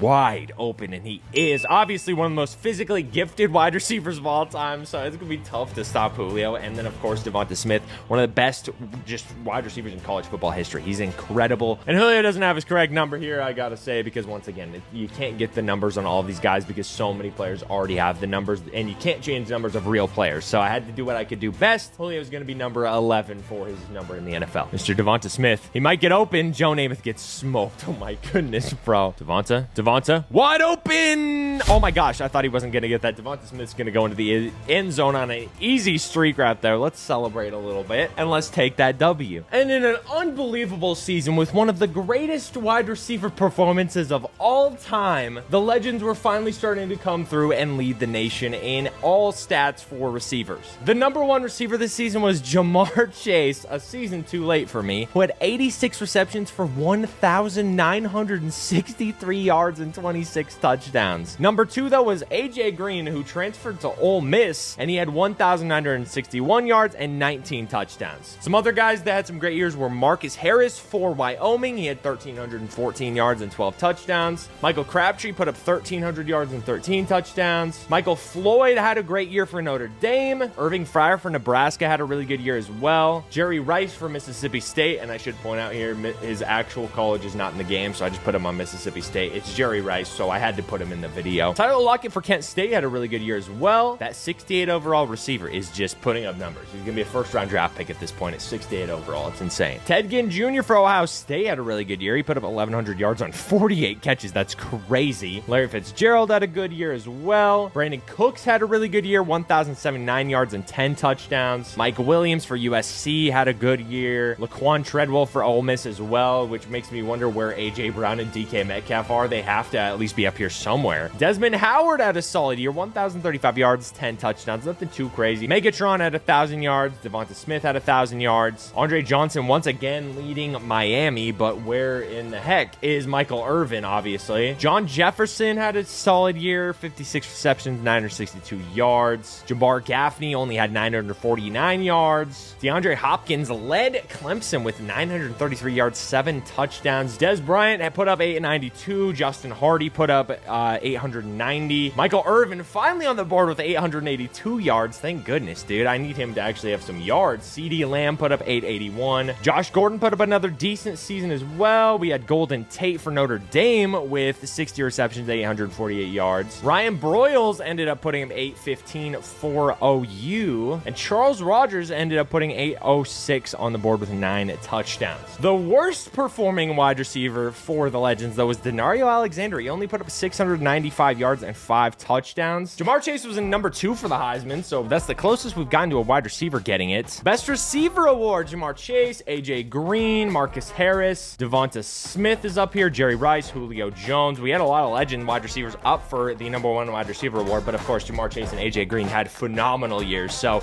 Ja'Marr Chase wins the Fred Biletnikoff award, and I take another L. Another gift card. This time you just got to comment down below AJ Green. That's all you got to say. AJ Green. That's it. If I don't get the prediction right on this last season, though, I have to give away a jersey of one of these guys. So, yeah, my pockets are already hurting. As for the All-Americans, first team wide receiver Ja'Marr Chase, Nico Wynn. How in the world is AJ AJ Green not on here, but Marcus Harris is second team. AJ and Devonta Smith were second team. Freshmen were AJ Green, Laquan Treadwell. So interesting how so many guys are underperforming so far. I need to go to Ole Miss and see who actually did well for receiving. AJ Green, Laquan, DK Metcalf put up 770 yards. AJ Brown apparently just went to a different team. I have no clue what team though. The college football playoff bracket, Alabama, Baylor, Michigan, and Clemson are in the bye weeks. Then we have Boise State, Georgia with not AJ Green anymore. Actually, now I think about it, Georgia Tech with Calvin Johnson. We got USC with Mike Williams. The other Mike Williams, obviously, not the Jets' current receiver right now. Ole Miss with a billion wide receivers. Oregon again, Penn State. We got some good teams in here. Let's see who gets to the national championship. Oregon and Alabama are playing for the Orange Bowl. Let's see how this one goes. Oregon's already up on Alabama, and Alabama finally answers 7-7, 14-7 Oregon. Dude, Oregon might be just the GOAT team in this simulation today. I mean, it's just crazy. Alabama is coming back, though. They finally take the lead. Will Oregon be taken down in this series? We got to see right now. I know in my heart of hearts that Oregon is going to win this game because it's just Oregon. They won the last national championship. I'm fully expecting them to win it again this season because they hate me. Marcus Mariota in the pocket, throwing it deep, right side of the field, first down. Yeah, no shocker there, buddy. And a huge touchdown. Oregon's going to take the lead just like that with 58 seconds left. Can Devonta Smith and Julio Jones answer? That's the real question here. A huge first down. Devonta Smith breaks a tackle. He might be gone. Did Devonta Smith just win the championship for them? Or not the championship, but the playoff game. That was insane. Huge play for Devonta Smith. Huge first down, 4th and inches. Oregon's moving up the field. They got no timeouts, though. They got to get into field goal range if they want to even have a chance at this. This game might end, though. Alabama actually might end up winning this game against Oregon. Huge play down the sideline. I am stunned. I am absolutely stunned right now. I have no words. Oregon is my kryptonite in this video so far. They're going to take the kickoff return. I don't know why they didn't. I don't know why they didn't just fair catch it. They should have just let it go into the end zone or fair catch it. Oregon wins again. I want to throw up. Oh my goodness. The championship is Oregon against Clemson. So we've got Sammy Watkins and DeAndre Hopkins in the championship. That should be interesting. Going up against Oregon. I'm not even going to say anything good about Oregon. I'm not going to say the legend or anything. I kind of hate Oregon right now. So let's see what happens. I'm picking Clemson in this one because I need to see Oregon go down. I cannot watch them three-peat or anything, but we'll just see, man. I just am going to pray here that Clemson can put it together and take down the juggernaut that is Oregon. They're already down a touchdown. They tied up, though. Oregon is just the greatest team of all time. I mean, it's like we put an NFL team in here. This is just so blatantly unfair. Clemson has a chance. Clemson has a chance. We have to watch here. We have to watch here. We have to. 4th and 5. Clemson. You got Sammy Watkins. You got DeAndre Hopkins. You got two of the best college football wide receivers you could possibly get. Can you get the first down? That's game. That's game. Oregon's going to win another national championship. They're going to win another national championship. Unless Clemson can get a stop right here, of course. If they get 3 stops in a row, the game's done. The game's over. The game is beyond over.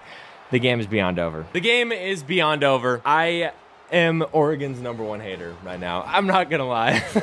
Congrats to Oregon on another national championship. Really, really sick, guys. We're all so proud of you. This is like watching the Chiefs three-peat. I want to throw up. Season 3 of 3. Let's see who the preseason All-Americans are. Sammy Watkins and DeAndre Hopkins. Devonta Smith as well for the first team. Second team is going to be Ryan Broyles, Desmond Howard, and Johnny Rogers. Now, the team I'm rocking with for our third and final season is the Michigan Wolverines, okay? They got Desmond Howard, they got Braylon Edwards, 2 awesome players, and they got Tom Brady thrown to them. I don't know what more they could need. We're just gonna see, dude. If Oregon wins it again, I'm actually going to throw up. If Oregon wins it again, I'm doubling the giveaways if I don't get the Fred Biletnikoff Award winner right this season. It has to be a Michigan player. We have a Heisman winning wide receiver on this team, so they have to do something, right? Then again, we played as Alabama before, and they didn't win the Fred Biletnikoff Award with Devonta Smith or Julio, so we'll see. All right, Tom Brady, let's see what this man can look like. We got a man maybe open. We're just gonna see if we can moss him, for God's sakes. Not happening, pal.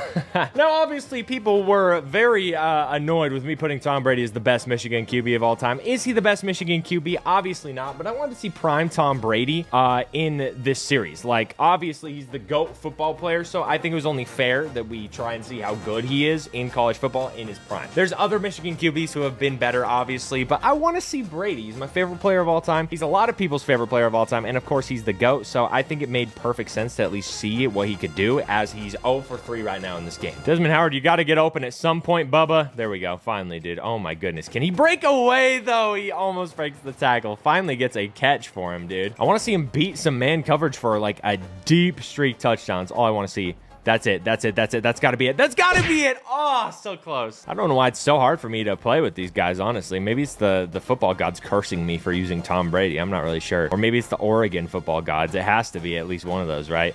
We finally get a catch with Desmond Howard. There we go. A touchdown with him. Oh, my goodness. Heisman Trophy winner gets in the end zone. You love to see it. All right, now we just got to get Braylon Edwards a touchdown. I want to see it, dude. I want to see this dude absolutely cook right now. Come on, Braylon. Get open, buddy. Is his route running 3? He's a 98 overall. He gets the first. I'm fine with that. Okay, crossing route into man coverage or cover 3. I'm not sure exactly what. That is certainly cover 3. He's going to get the ball, though. Can he break the tackle? He's in the red zone for us. All right, Braylon, this should be an easy touchdown for you. You just got to beat the zone coverage. That's a touchdown, Braylon Edwards. You love to see it. Touchdown. There we go, baby. This team is primed to win the national championship over Oregon. It's not happening, obviously. And our third and final season was in the books with another legendary receiving seasons for finally a player that we had predicted. Desmond Howard led the nation in receiving yards with 1,901 yards and 20 touchdowns on 64 receptions. Brandon Cooks was second behind him with 91 receptions for 1,599 yards and 16 touchdowns. AJ Green had 1,513 yards and 19 touchdowns. Some of the other top guys this year were Justin Hardy with 1,343 yards and 16 touchdowns. Irving Fryer once again had another solid season with 1,200 yards and 14 touchdowns. Laquan Treadwell had 1,100 yards and 18. Michael Irvin put up a good year finally with 15 touchdowns, 1,100 yards. Tyler Lockett put up 1,000 yards, as did Larry Fitzgerald. DeAndre Hopkins put up 1,000 yards as well. Devonta Smith had 976. Nothing too great, but solid enough. Fred Biletnikoff finally almost had 1,000 yards in the season. The award should probably be changed to the Jamar Chase Award, though, because he dominated his first 2 years. Mike Williams had a solid year. Ryan Broyles was up there as well. Marcus Harris put up 932 yards and 6 touchdowns. Jamar Chase only had 916 yards this year and 11 touchdowns, but still solid, especially after he had like 2,000 last year. Corey Davis only had 846 yards. And mind you, this is the all-time college football leader in receiving yards and I believe receiving touchdowns. So this is crazy how low all of his stats have been. Trevor Inslee, who I think is always as well up there in the all-time leaderboards, only had 834 yards and 9 touchdowns. Peter Warrick only had 776 yards, 8 touchdowns. Justin Jefferson only had 700 yards. And Herman O'Mara only put up 715 yards and 10 touchdowns. It's wild how low a lot of these guys went in the rankings. The worst legend receiver for our third season, though, was Kevin White. 703 yards, 6 touchdowns. Obviously not awful, but definitely not great. And he wasn't that far behind Johnny Rodgers, who had 705 yards and 9 touchdowns. And yeah, a ton of legend receivers aren't even on these lists. I mean, I'm stunned. There's one for every team, but this is also a lot different from the QB list, where the QBs are very obviously the only QB that'll play. Every team will have 4 or 5 receivers that'll get the ball thrown to them throughout the entire season, obviously in the main lineup, on top of a ton of other guys like tight ends, running backs, stuff like that. So a lot of these 99 overall legend receivers probably aren't even going to be the #1 wide receiver on their teams, because it all matters on the depth chart. So I think that's the main reason a lot of these guys aren't in the league standings when it comes to all time and, you know, current season leaders. But it goes without saying, Desmond Howard was #4 in the player of the year rankings. Baker Mayfield was #1, Ken Dorsey, Tommy Frazier's up there. But again, I'm not talking about the QBs here. We're talking about wide receivers for this video. The QB video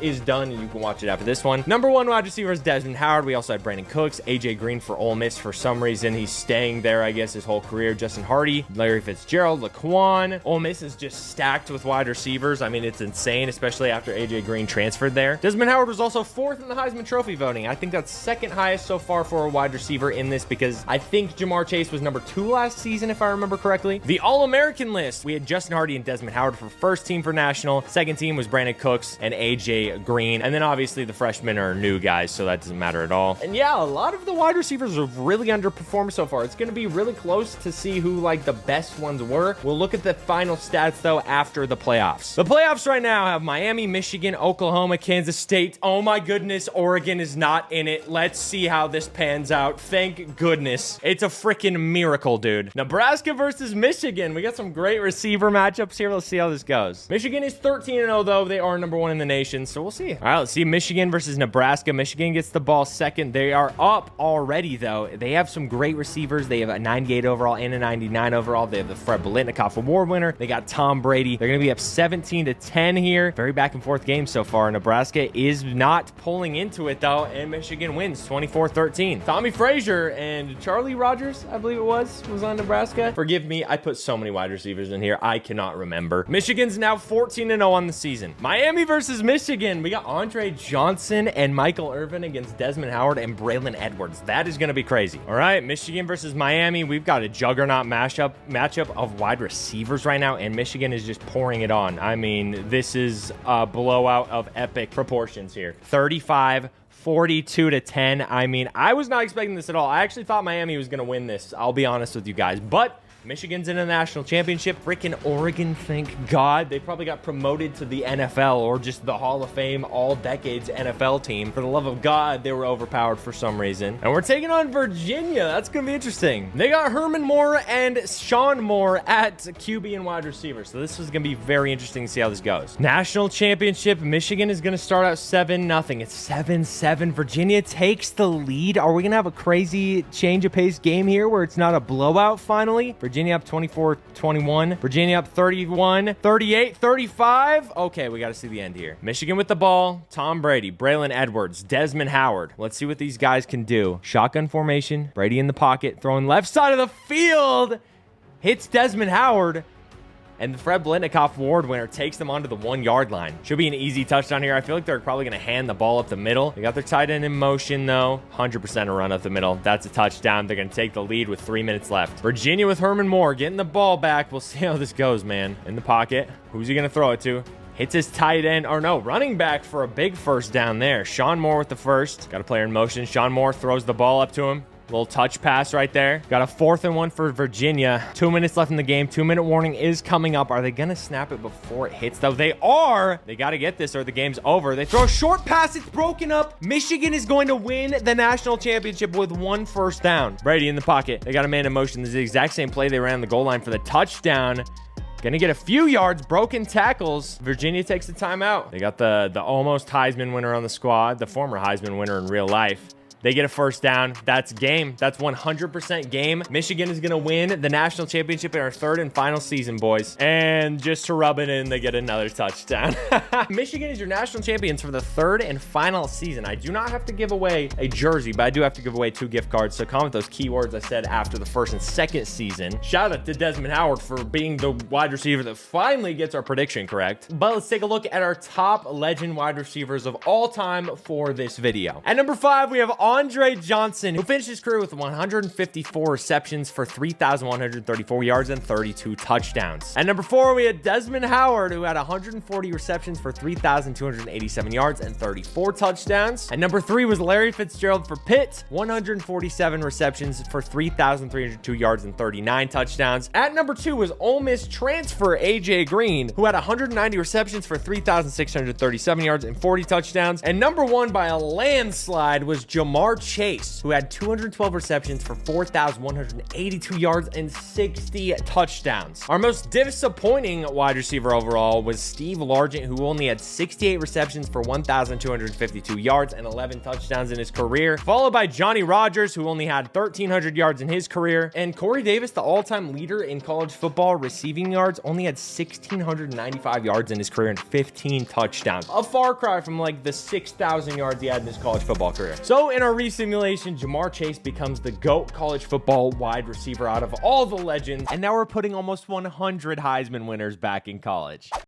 I'm putting every single Heisman winner in history back in college football to see who the greatest of all Heisman winners truly is. So Caleb Williams and Reggie Bush are going to be on USC together. Cam Newton and Bo Jackson are going to be sharing the same backfield. More current day stars like Lamar Jackson, Joe Burrow, and Baker Mayfield are going to be back in college. And not just QBs and running backs, we've also got every single wide receiver Heisman Award winner and the only defensive player to win the Heisman, Charles Woodson, back in in college as well. But we don't only just have my generation of players, we've got the boomer selection as well, where we've got Roger Staubach back at Navy, Paul Hornung back at Notre Dame, Doak Walker at SMU, and we've gone back to the very first winner of the Heisman Award in 1935, Jay Burwanger, back in college as well. And some of the older guys' colleges aren't actually in the game, so I just had to put them at the closest thing. So Jay Burwanger is going to be at Illinois instead of the University of Chicago. I hope you guys will forgive me for that. I had to put them in this video somewhere. And a little extra trivia about Jay, he may have been the first Heisman winner, but back when electricity was invented while he was in college, it was actually called the Downtown Athletic Club Trophy. It wasn't even called the Heisman yet. And most importantly, we also have Travis Hunter and Ashton Jeanty in this video, because at the time of recording this, the Heisman winner for 2024 has not been announced yet. So I want you guys to comment down below and predict who you think will be the Heisman winner between Travis Hunter or Ashton Jeanty. We're gonna see who wins based off of the comment section of this video. So hit the like button on comments you agree with, saying Ashton Jeanty or Travis Hunter, and comment yourself as well. I want to see who you guys think is gonna win. But we got all these guys back in college, and we're going to simulate 5 seasons and see who lands the most Heisman trophies throughout all of these players. And we're gonna start our journey on the USC Trojans, because I think USC is going to get the first Heisman winner of this video. Every single season, I'm going to pick what team I think will have the Heisman winner, and if I'm correct, I don't have to give away a gift card. If I'm incorrect, I have to give away a gift card, which means if I guess incorrectly all 5 seasons, that means I have to give away 5 gift cards to 5 different subscribers down below in the comment section. But that's not all, because I'm giving away a gift card anyways to one of my lucky subscribers in the comments, no matter what, for my December giveaways. All you have to do is comment down below what video I should do next to help me out so I can give you guys some fun content, and be subscribed with notifications on. Just be first on the videos and show the most support. It's as simple as that. Merry Christmas, boys, and let's have a great month. And let's aim for like 1,000 likes in this video. If you guys can do that, I will remake my video where I put the best legends back in college football, but this time I'll have it with over like 500 players. Hit that like goal, I got you guys. But thank you guys so much for all the support. It truly means the world to me. I never thought this channel would do this well, so just thank you guys so much. Now, Caleb Williams, obviously one of the greatest QB prospects of all time, so we're gonna have some fun trying stuff out with him and Reggie Bush. Just a disgusting combo for this series. And boys, this is actually a part of my series where I'm putting every team's best QB back in college, best running back, best wide receiver back in college, all of that. So I really hope you guys are excited for all those videos. I have a lot of big ones planned as we get a huge broken tackle there. Also, you guys told me I had to boost the difficulty on this series, so I put it up to All-American instead of varsity. Lay off of me, I was trying to have fun. On the 12-yard line, I want to get Reggie Bush a touchdown. We have a wide receiver wide open though, and Caleb Williams hits a great throw right there. OJ Simpson in the backfield as well, because of course he is also a Heisman winner as well. I did edit his helmet and everything to make it, you know, be more 1970s killer-ish, but for some reason it's changed, so forgive me for that, I guess. Caleb Williams in the pocket. We're gonna roll out a little bit. We got B wide open right there. First down. He actually might break away. He has a chance. He has a chance. He's in the end zone. Let's go. I'd be stupid to not run the ball with Reggie Bush, so we're going to do that a little bit here as well. We got to see how good the man is, obviously. Oh, my gosh. Oh, my gosh. He's breaking tackles left and right, but there's not a chance. No blocking is going to help us there. Let's try and do a little bit of this with Caleb Williams. Oh, my God. Broken tackle. Juke to the left, Caleb.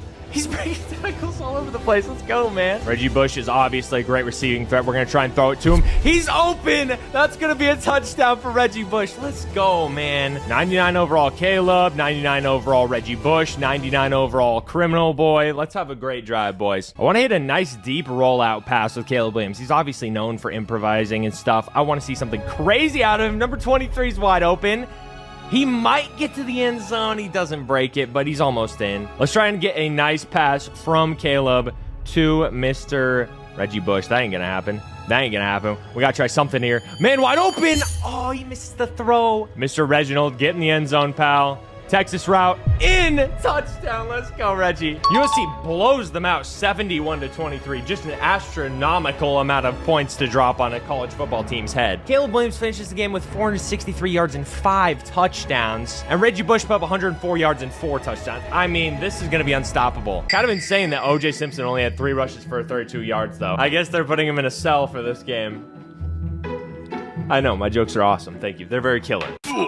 Now we're going to sim to the first college football playoff poll and just see how the season's going for everybody. I want to see how good Caleb's doing. I want to see if we're having a Heisman winner on the team, no matter who it is. Season stats so far at mid-season. Caleb Williams has 2,500 yards, 32 touchdowns, 2 interceptions. That's super good. Reggie Bush has 680 yards, 11 touchdowns. Caleb has 3 more rushing touchdowns. OJ has 65 yards rushing. I don't know what to say about that, dude. But as of right now, Baker Mayfield is #1 for the Heisman voting, followed by Tim Tebow and Joe Burrow. So our boy is nowhere to be seen as of right now. We'll see how the rest of the season pans out, though. And the rest of the regular season would go extremely well for the USC Trojans, as they would go 11-1 on the season, led by Caleb Williams with his 3,686 passing yards, 43 touchdowns, and 2 interceptions. Rushing the ball, Reggie Bush would also go off, getting 1,201 yards and 21 touchdowns. And some other great Heisman winner seasons would be Joe Burrow, who had 3,900 passing yards and 50 touchdowns with 1 interception. Robert Griffin III with 39 touchdowns, 2 interceptions off of 3,717 passing yards. Baker Mayfield, who put up 53 touchdowns to 1 interception on 3,700 yards passing. And Marcus Mariota, who put up 3,600 passing yards, 41 touchdowns as well. As for running backs, Ricky Williams would get 1,400 yards on the ground with 13 touchdowns. Barry Sanders would get 1,400 yards and 7 touchdowns. Two-time Heisman Award winner Archie Griffin would get 1,277 yards and 18 touchdowns. And Bo Jackson would finish this year with 1,199 yards and 13 touchdowns. But we can't forget about Derrick Henry, who put up 1,148 yards and 10 touchdowns for Alabama. As for receivers, Devonta Smith would ride the bench as a freshman and get 0 catches. Desmond Howard would put up 0 catches on 0 receiving yards, because also on the bench waiting for next season. Tim Brown would do much of the same, and Johnny Rodgers would also be riding the bench. So none of our Heisman winning wide receivers have done anything yet. I really hope next season they go off. As for the playoffs, it would come down to Michigan versus USC and the national championship, meaning we got Heisman winners facing off, as we get Charles Woodson and Desmond Howard on Michigan against Caleb Williams, Reggie Bush, Matt Leinart, and OJ Simpson on USC. And maybe more. I honestly can't even remember. There's so many Heisman winners. It's hard to remember, guys. We're going to simulate this game and just see if USC or Michigan wins. I'm very interested in it. It's 14-14. We might have to watch the end of this, because this could be a crazy game. USC is going at it right now, though, but Michigan's doing super well as well, but USC is starting to pull away pretty heavily as we speak. I think this is going to be a pretty big blowout, to be honest with you guys. We'll peep the end, though, just to see what happens. Caleb Williams with the ball. Can he win his first national championship he ever has won? He's handing it to Reggie Bush, who's getting it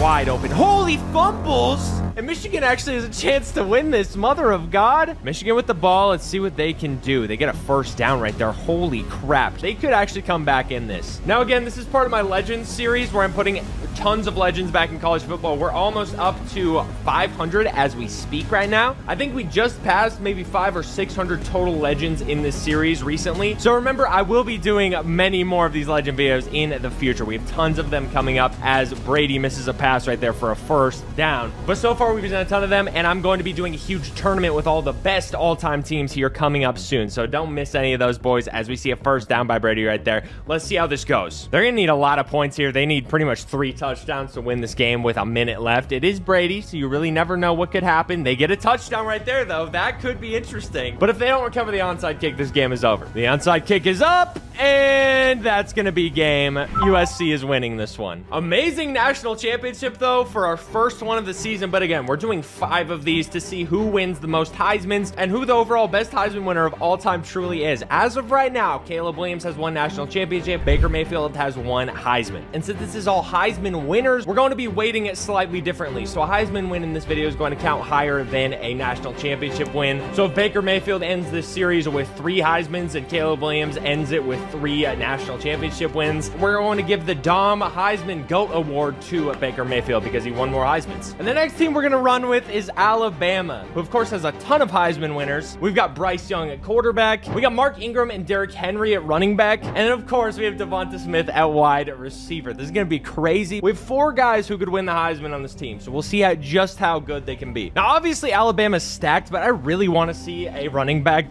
win a Heisman at some point in this series. I don't care if it's Derrick Henry. I don't care if it's Mark Ingram. I don't care if it's Barry Sanders. One of them has to win the Heisman again. That's all I want. So we're going to run the ball a lot with this portion because I just want to see Derrick Henry go off, dude. He was one of my favorite college football players ever back in the day. So we have to hand the ball off to him a ton. We got to throw the ball to Devonta Smith, and we got to give itty-bitty Bryce Young some freaking touchdowns, dude. Oh, my God. We got a lane. We got a lane for Derrick Henry. Oh, my God, dude. He's such a monster. Oddly enough, we had a monster on USC with our last team at running back, but that was O.J. Simpson, and he's a monster for a different reason, obviously. Derrick Henry to the outside. Can he get the first? He does. He shrugs the guy off. Second inches, though. We're going to keep running to the outside. I genuinely do not care. We're going to juke to the inside. He almost has it. And honestly, much like Derrick Henry did with A.J. McCarron, we're going to carry our QB all the way into the red zone, and then he's going to throw a touchdown. We are tight end open, I think, whoever that is. Touchdown right there. Easy. We got to get Devonta Smith the ball, too. I said I had to, so we're going to. Let's see if we can bomb it deep to him right here. He's getting freaking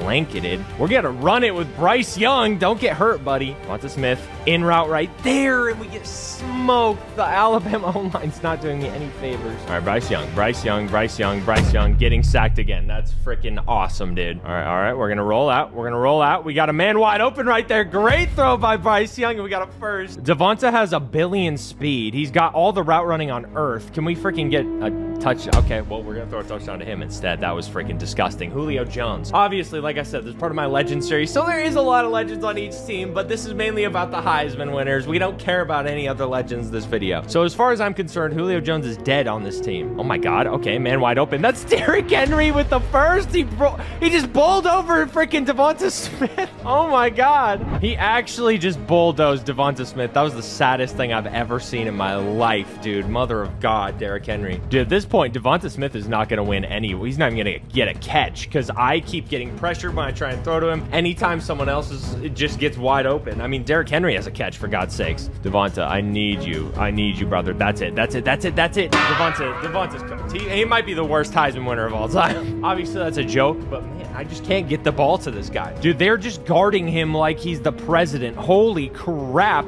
And Derrick Henry's just going to keep bowling over people. He might get the Heisman this year, honest to God. Devonta Smith, goal line fade almost. Let's just hit him, dude. Let's just hit him, but not too hard because he is a little guy. That's a touchdown. Thank you, Devonta. Finally, brother. I love you. They beat the press coverage and he got a touchdown. I am impressed by Devonta Smith. I mean, honestly, not that much because he is a Heisman winner. He's one of the GOAT wide receivers of college football. And now, of course, we need a touchdown with Mr. Marcus Ingram, baby. Let's see what this man can do. Little itty-bitty guy like a bowling ball, kind of. And, of course, there's a flag when he gets the ball in his hands. What are the odds? He's not even being covered on this streak route. We're just going to hit him. He may not be running the ball today, but he's going to be getting a reception. This man is hawking him down. Oh, my gosh, dude. I must have given him like 91 speed or something, which is pretty fair, to be honest with you. I'm accurate. Mark Ingram on the swing pass. I'm thinking absolutely. Let's go. Truck a guy over, you little bowling ball. Oh my God, let's go. We're gonna do the crack toss, not to be mistaken with the kind of crack that Lawrence Taylor's into. Pitch it to the outside.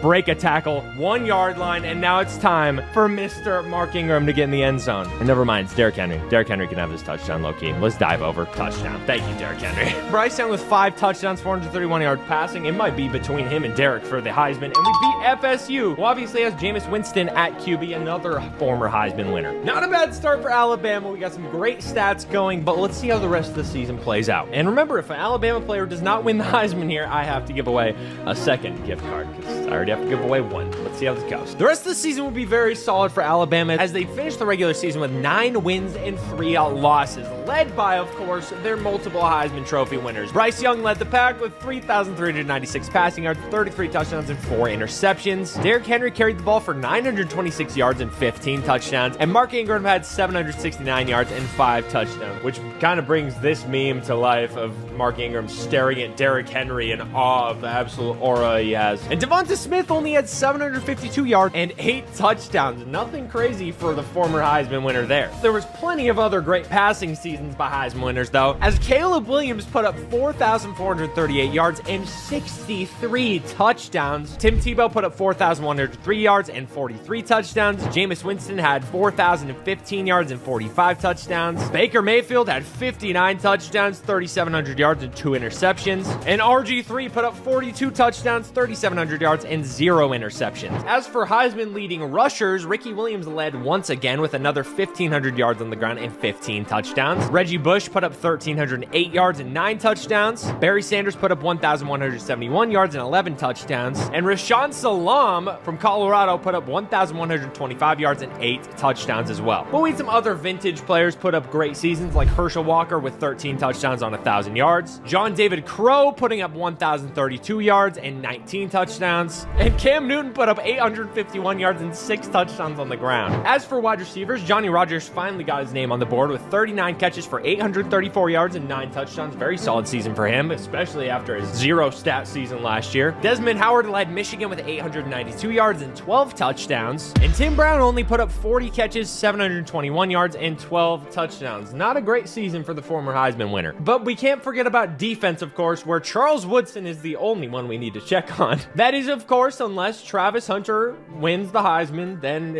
we can check him in the future, and I'll look at his stats right after this. But Charles Woodson this season had 32 tackles. He had 2 interceptions. Nothing too crazy, especially for him. And the season before that, he only put up 11 tackles and literally nothing else. I mean, what more can you say about this guy? And the national championship would end up being Tim Tebow and the Florida Gators against Baker Mayfield and the Oklahoma Sooners, so we have to watch that. If Baker wins here, that would be a reverse of what happened in our first season, because Caleb won the Natty last year while Baker won the Heisman, and this year it could be the exact opposite of that, with Caleb winning the Heisman and Baker winning the Natty. That would be very interesting. I want to see a great game here. I want to see a better finish than the one last year, and Florida's destroying right now. Okay. Finally, Oklahoma decides to wake up and get in this game. They're down 7 right now. It's a tie game. We might have an all-time classic on our hands, boys. It's a tie game. Gators up 7. Gators up 14 points. Oklahoma's trying to come back into this. Let's see if they can actually do it. We have a great game on our hands. Let's see the end. Baker Mayfield and the Oklahoma Sooners have the ball. And you guys are probably wondering where Kyler Murray is. He's the backup, so not really much I can do about that. It just goes down to which coach wants to put the player in. I will say, though, as for the most recent Heisman winner, I did put Jaden Daniels back on ASU because that's where he started, and I wanted to have him starting as well as Joe Burrow, so that's what I did there. I guess I could have put Baker on Texas Tech since that's technically where he started, but he's obviously way more iconic here, and he only played for like a season at Texas Tech, if I remember correctly, so we wanted to do this. Baker ties it up with a dart. Oh my God, what a throw. Gators returning the ball. Tim Tebow's gonna have a chance to finish this game out, but if they don't get a first down, if they go 3 and out here, Baker Mayfield has a chance to match Caleb Williams with a natty in this series. We'll see what happens, man. Tim Tebow in the pocket. He's throwing it over the middle. Dot! And that's going to be a touchdown. Oh my goodness. That might end the game right there. Possible final drive for Baker here. Can he match his Heisman award he just got with a national championship right here? He's going to have a big mountain to climb, though, as they're down 10. Oh, incomplete pass. That was an incredible throw. Baker is a gunslinger, so you never know what's going to happen. He's going to take some chances. He's going to throw passes over the middle that get dropped like that. 4th and 10 now. This is game on the line. 4th and 10 for Oklahoma. If they don't get this, the Gators win the national championship, and Tim Tebow is climbing into the rankings here. Baker over the middle. Deep throw, incomplete as he's pressured, and that's game. The Gators have won the national championship. Tim Tebow is now climbing into the rankings in the Heisman video. And for our next team, we're going to go with the Louisville Cardinals because I think Lamar Jackson will win the Heisman this season. One of the most unstoppable players in college football history and NFL history at this point. He may be on his way to his 3rd MVP in 5 years in the NFL. And honestly, by the end of his career, could become a top 10 QB of all time when it's all said and done. But his first game of the season is going to be against Texas A&M and, of course, Johnny Football. So let's see how this one goes. First play of the game, we're going to go with a pass, but if I have the chance to, I'm going to roll out with Lamar Jackson. He's so fun to play with. We got the speed. 99 speed. Lamar Jackson breaks to the outside, and somehow it might get away for a touchdown here. Oh my gosh. That is the type of play that can happen anytime Lamar Jackson has the ball in his hands. He is one of the most electric players in football history, ever since his high school days even, and that's just the type of player Lamar Jackson is. Absolutely unstoppable in all facets of the game. Lamar Jackson in the pocket. Can we get someone wide open? We got X wide open right there. Juke, and we might make it to the end zone. He gets tackled within the 5-yard line. Oh my gosh, gonna have to roll out, and he's way too tired. I kind of deserve that. I got a little bit too brave with him. Play action pass here. Man open right there. If I could throw it. Oh my God, please. Please, it won't let me throw the ball. Okay, perhaps the game will let me throw on this drive. A is open, kind of, almost picked off. Not a great first drive for Lamar. Now, the tough thing about this team is there isn't really many other great players on it, so Lamar's pretty much a one-man show on this squad. It's a lot different than the past few teams we've used where there's multiple Heisman winners on the squad. It is literally just Lamar on this team. Lamar Jackson in the pocket, man down the right side of the field, dot by Lamar. Oh my goodness. And this team not being very good is very evident by the fact that we're down 21-10 already, even though our offenses look pretty good with Lamar in it. Lamar Jackson, what can this man do on the football field? Get pressured, apparently. Now down 18. Is it too late to change my prediction? I will say, if they make the playoffs, it's only because of Lamar, so maybe this is a good thing for us, and nobody's getting open. This is a tough offense to play with. We're going to roll out with Lamar, though. Like I said, he is a one-man wrecking crew. Can he get some big plays? Huge gain with his legs there. Lamar got to roll out again. Nobody is getting open whatsoever. It is not good. Huge stiff arm. And we throw a pick. This is not going well at all. I myself might be losing Lamar this freaking trophy. I'm going to be honest. Or maybe the O-line is losing it for him. I'm not really sure.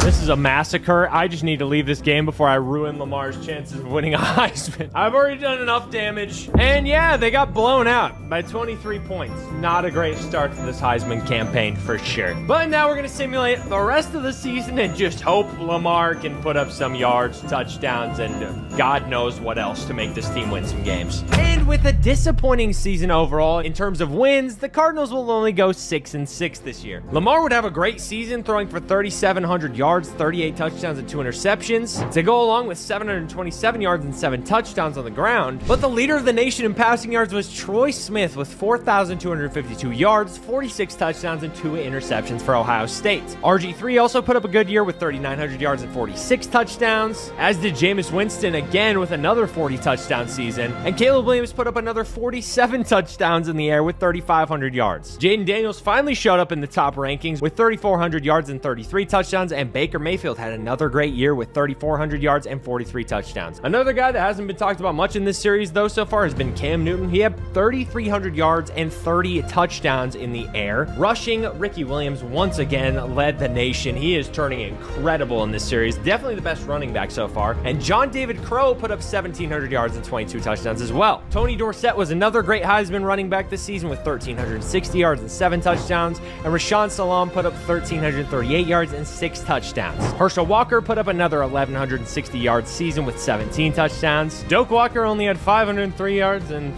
4 touchdowns this year. Kind of crazy. And Ashton Jeanty and Travis Hunter still have done literally nothing in this series so far. I don't know what they're doing, but it's definitely not anything good. But the Heisman winner this season was Troy Smith of Ohio State. Not shocking. He led the nation in pretty much every stat. He was phenomenal. And that means I have to give away a third gift card now.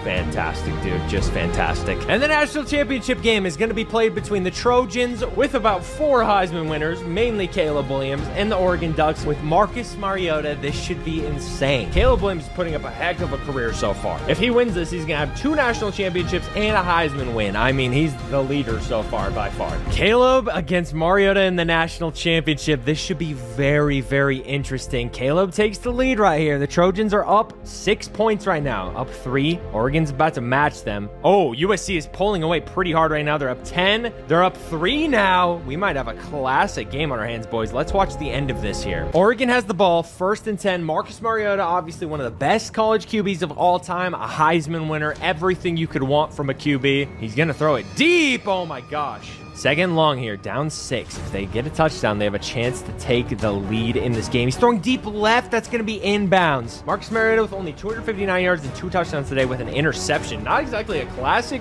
great game from him, but they're still in this regardless, so it doesn't even matter. Mariota rolling out the left side of the field. He's going to pick up maybe a first down. He gets stuffed. 8-yard gain. They are 2 yards shy of the first. Oregon calls their first timeout of the second half here. Number 5 against number 6 here. A 14-1 Oregon team against a 13-2 USC team. Slowest running back I've ever seen goes up the middle. 1 minute and 29 seconds left on the clock. Oregon has a chance to take the lead here. If they do, Caleb Williams is going to have a minute to go downfield. They get a touchdown. Oh my goodness. They're going to kick the point after, get a 1-point lead, and Caleb Williams is going to have a chance to win the national championship on this next drive. Caleb Williams, Bo Jackson, Reggie Bush, an awesome offense right there. A killer one, some might say. He's going to roll to the right side of the pocket. He's holding on to the ball way too long. He might pick up a first, though. He slides short of the first down. Caleb Williams doing some audibles. He's in the pocket, standing strong, throws right side, first down. They're doing a pretty slow drive right here. I think they're trying to chew some clock before they eventually go deep. Oh my gosh. Don't know why he ran it there. 44 seconds left. He's looking at the sideline for what play he needs to run.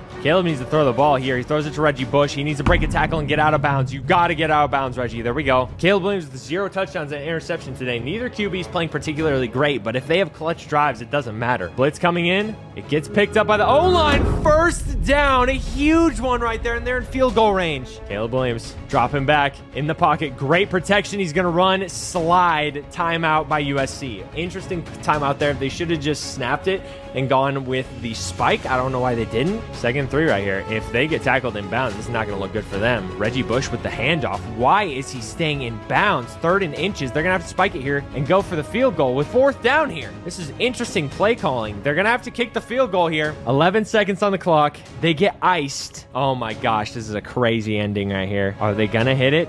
Caleb Williams with a chance to get his 2nd natty. It's through. If the USC defense holds strong here, they win the national championship for the 2nd out of 3 so far in this video. Is he going to get anywhere with it? They're going to have 3 seconds to make a play for Oregon. This is going to be interesting. Marcus Marion in the pocket. They're sending 4 right here. Pass rush is not getting in yet. He's going to have to throw it deep. He gets sacked, and USC wins the national championship. USC is now 2 of 3 in this video. Caleb Williams with the Heisman, one of the greatest Heisman seasons ever with 63 touchdowns and 2 national championships. I mean, it's going to be tough to top that for the rest of the video. If he gets one more Heisman or one more natty, I think he's going to be the winner no matter what. For our 4th season, we're going to go with Auburn. Obviously, why I'm wearing this, because Cam Newton is my favorite college football player of all time. And we have 2 Heisman winners. We have Cam Newton at QB, and we have Bo Jackson at running back, one of the greatest athletes in the history of humanity. So this should be very interesting. And after this season, we're going to do an interesting twist with our Heisman predictions for the last one that you do not want to miss. But up to this point, I owe you guys 3 gift cards. Well, 4 technically, so I'm giving one away regardless. So just comment down below, dude. It's just the way things go sometimes, bro. I'm losing all my money, but as long as you guys are happy and entertained, I don't care. Cam Newton, let's see what this man can do. We got a man right side of the field, breaks a tackle, big first down. Now, the crappy thing about this Auburn team is, much like in real life, they don't have people other than Cam Newton, really. So we're going to get pressured a lot. We're going to get hurt a lot, quite honestly. Great throw by Cam right there. If we can break a couple tackles, we might be gone. This dude breaks more tackles than freaking Bo Jackson. What is this guy made out of? Wide open man right there. First down. Beautiful throw out of bounds. Got a 1st and goal right here on the 5-yard line. I want to punch in with Cam Newton, honestly. Like, really badly. If we can break a couple tackles, we break 1. Dot by Cam. Almost in the end zone. We got to go for this on 4th and 2. All right, let's see if this pays off, boys. Let's see if this pays off. Dot right there. Cam Newton. Touchdown. There we go, baby. That was a hard-earned drive. My goodness. I want to hit Bo Jackson here. We're getting blitz, so we kind of are forced to break 1 tackle, break another. Why not? You're Bo Jackson, dude. Break every tackle possible. Thank you. First down. Bo Jackson on the crossing route. Easy first down there. We might have to just force it to Bo every play because he's the only receiver that can really get open at all. Yeah, it's going to be a tough offense for Mr. Cameron Jarrell Newton to win a Heisman in, or for Bo to win a Heisman in, maybe. I don't know. Touchdown Bo Jackson, dude. It's just tough because every other player on the team is not that great. It's literally just the Bo and Cam show, which, like I said, in 2010 when Cam won his Heisman award, that's kind of how it was anyways. I don't think there was a single player on that team that made the NFL, so it was just Cam Newton, really, which makes his Heisman campaign even more impressive. Cam Daddy, get that catch, baby. Good. I think I'm just cursed to get turnovers every time I control a QB. And we win 55-13. Cam Newton with 348 yards, 2 touchdowns, and Bo Jackson with 148 yards and 1 touchdown, neither of which are really Heisman worthy. We'll see how the rest of the season goes. And the Tigers did have a solid season, but nothing like anybody was expecting. They went 8-4, and Cam Newton led the team with 3,200 passing yards, 28 touchdowns, and 3 interceptions. Bo Jackson, on the other hand, had a great season, rushing for 1,368 yards and 11 touchdowns, and Cam also put up 714 and 9 touchdowns on the ground as well. None of those were close to the stats nationally, though, as Caleb Williams led the nation with 4,154 yards and 54 touchdowns passing. Ricky Williams led the Heisman running backs with 1,608 yards on the ground and 12 touchdowns. He's putting up astronomical numbers. And Johnny Rodgers led the Heisman wide receivers with 45 receptions for 1,037 yards and 13 touchdowns. Charles Woodson had 1 interception this year, so... Pretty good. The Heisman winner, though, was once again Caleb Williams. I mean, can anybody stop this guy? He's taking over the video. He's going to take over my channel at this point. He's 2 Heismans and 2 Natties at this point. And once again, the national championship is between Nebraska and USC, dude. At least it's going to be Johnny Rodgers versus Caleb Williams. Maybe Johnny Rodgers can stop this absolute reign of terror, dude. Oh my God. Let's see if USC can be stopped by Nebraska. We have a 7-7 game. Nebraska is losing. They were just up by 7 points. This is the worst thing I've ever seen in my life. Dude, the USC Trojans have to be cheating or using some type of freaking witchcraft like the Chiefs use. This is genuinely insane. They just dropped 50 points on the other national championship contender. My goodness. Caleb Williams is pure evil. Now again, they have multiple Heisman winners. Their backup QB is a Heisman winner, for God's sakes, but Caleb Williams cannot be stopped in the simulation, and I'm 100% positive he's going to win 4 natties in this video at this point. But for our 5th and final season, we're going to go with our 2 contenders for the Heisman Trophy this year. We're going to predict that either Ashton Jeanty or Travis Hunter wins the award, which means I'm going to play a game with each of them. We'll see how good they are, and then we're simulating the rest of the year and probably seeing Caleb Williams win another natty and Heisman Award. We'll see. Now, obviously, Ashton Jeanty's having one of the greatest running back seasons in college football history, so I would love to see history repeat itself in this game right here against Cincinnati as he gets a huge first down. We're obviously not throwing the ball at all with this team. We'll throw it with Colorado, but we're not going to throw it with this team. We are straight up running the rock every freaking play, running through people's faces because it's Ashton Jeanty. Ashton to the left side. Can this man go ahead and take it all the way? He can't. He gets a first down, though. Not bad. Ashton Jeanty, let's get you a touchdown, brother. Let's get you a touchdown. Oh, my God. Broken tackle. Oh, my God. Ashton Jeanty, just how he looks in real life. Touchdown. Ashton Jeanty, generational running back prospect. Can he make another big play happen? Another gain of 10 yards. Ashton Jeanty pitched to the outside. If we can break maybe one tackle, we might be gone. His acceleration is elite. His ball carrying vision is elite. His handling is elite. Everything is elite about this guy. I don't know what I meant by handling. He's not a freaking car, although he kind of breaks tackles like he's a car. A car would not get tackled on the field. I know that much. Look at that. Touchdown, Ashton Jeanty once again. He's just the GOAT, quite simply. I love Ashton. He's one of my favorite players in college football. Probably my favorite currently, honestly. We'll try and get one more touchdown with Ashton, then we're on to Mr. Travis Hunter, the defensive and offensive supreme mastermind. And yeah, we're running goal line formation. I mean, what more is there to do, dude? We got Ashton. Round the corner, Ashton, first down. We're going to give him 30 carries like he gets in real life per game. Now, obviously, I don't understand how that even is a dig at Ashton Jeanty. He gets 30 carries a game, but he's not averaging like 4 yards a carry. He's averaging like 8 yards a carry. Like, what are we talking about? There's people who want Travis Hunter to win the Heisman that hate on Ashton Jeanty. There's people that hate on Travis Hunter because they want Ashton Jeanty to win the award. Dude, let's just enjoy greatness. You know what I'm saying? I know this is the internet, and I'm going to get hate just for saying that, but let's just enjoy greatness, man. Ashton also ran for like almost 300 yards on Oregon, dude. I mean, he's just incredible. The best team in the nation, obviously, so I don't understand the hate on him, dude. He's incredible. Let's just enjoy the guys while we can watch him. I'll hate him if he joins the Chiefs, obviously, but he's going to get a touchdown right here for Boise State. Let's go, Ashton. Now, boys, one thing I will say I did not mention before is that if Ashton or Travis wins the Heisman this season, I'm giving away a jersey of one of them so long as we get 1,000 likes in this video. So comment down below which one you would like, and let's see how good Travis performs here. We're going to set this dude deep. I mean, it's Travis Hunter. He's fast. He's quick. He's incredible, and he's burning that secondary right there. Oh, actually, maybe not, but he gets it. Travis Hunter into the end zone. Touchdown. Let's go, baby. We're going to use our Travis on the left side of the field here, see if we can get ourselves a pick. I mean, I'd like to. We're not going to, though, obviously. We're going to blitz off this side right here and just see. I went off sides. We're going to try and get a guy.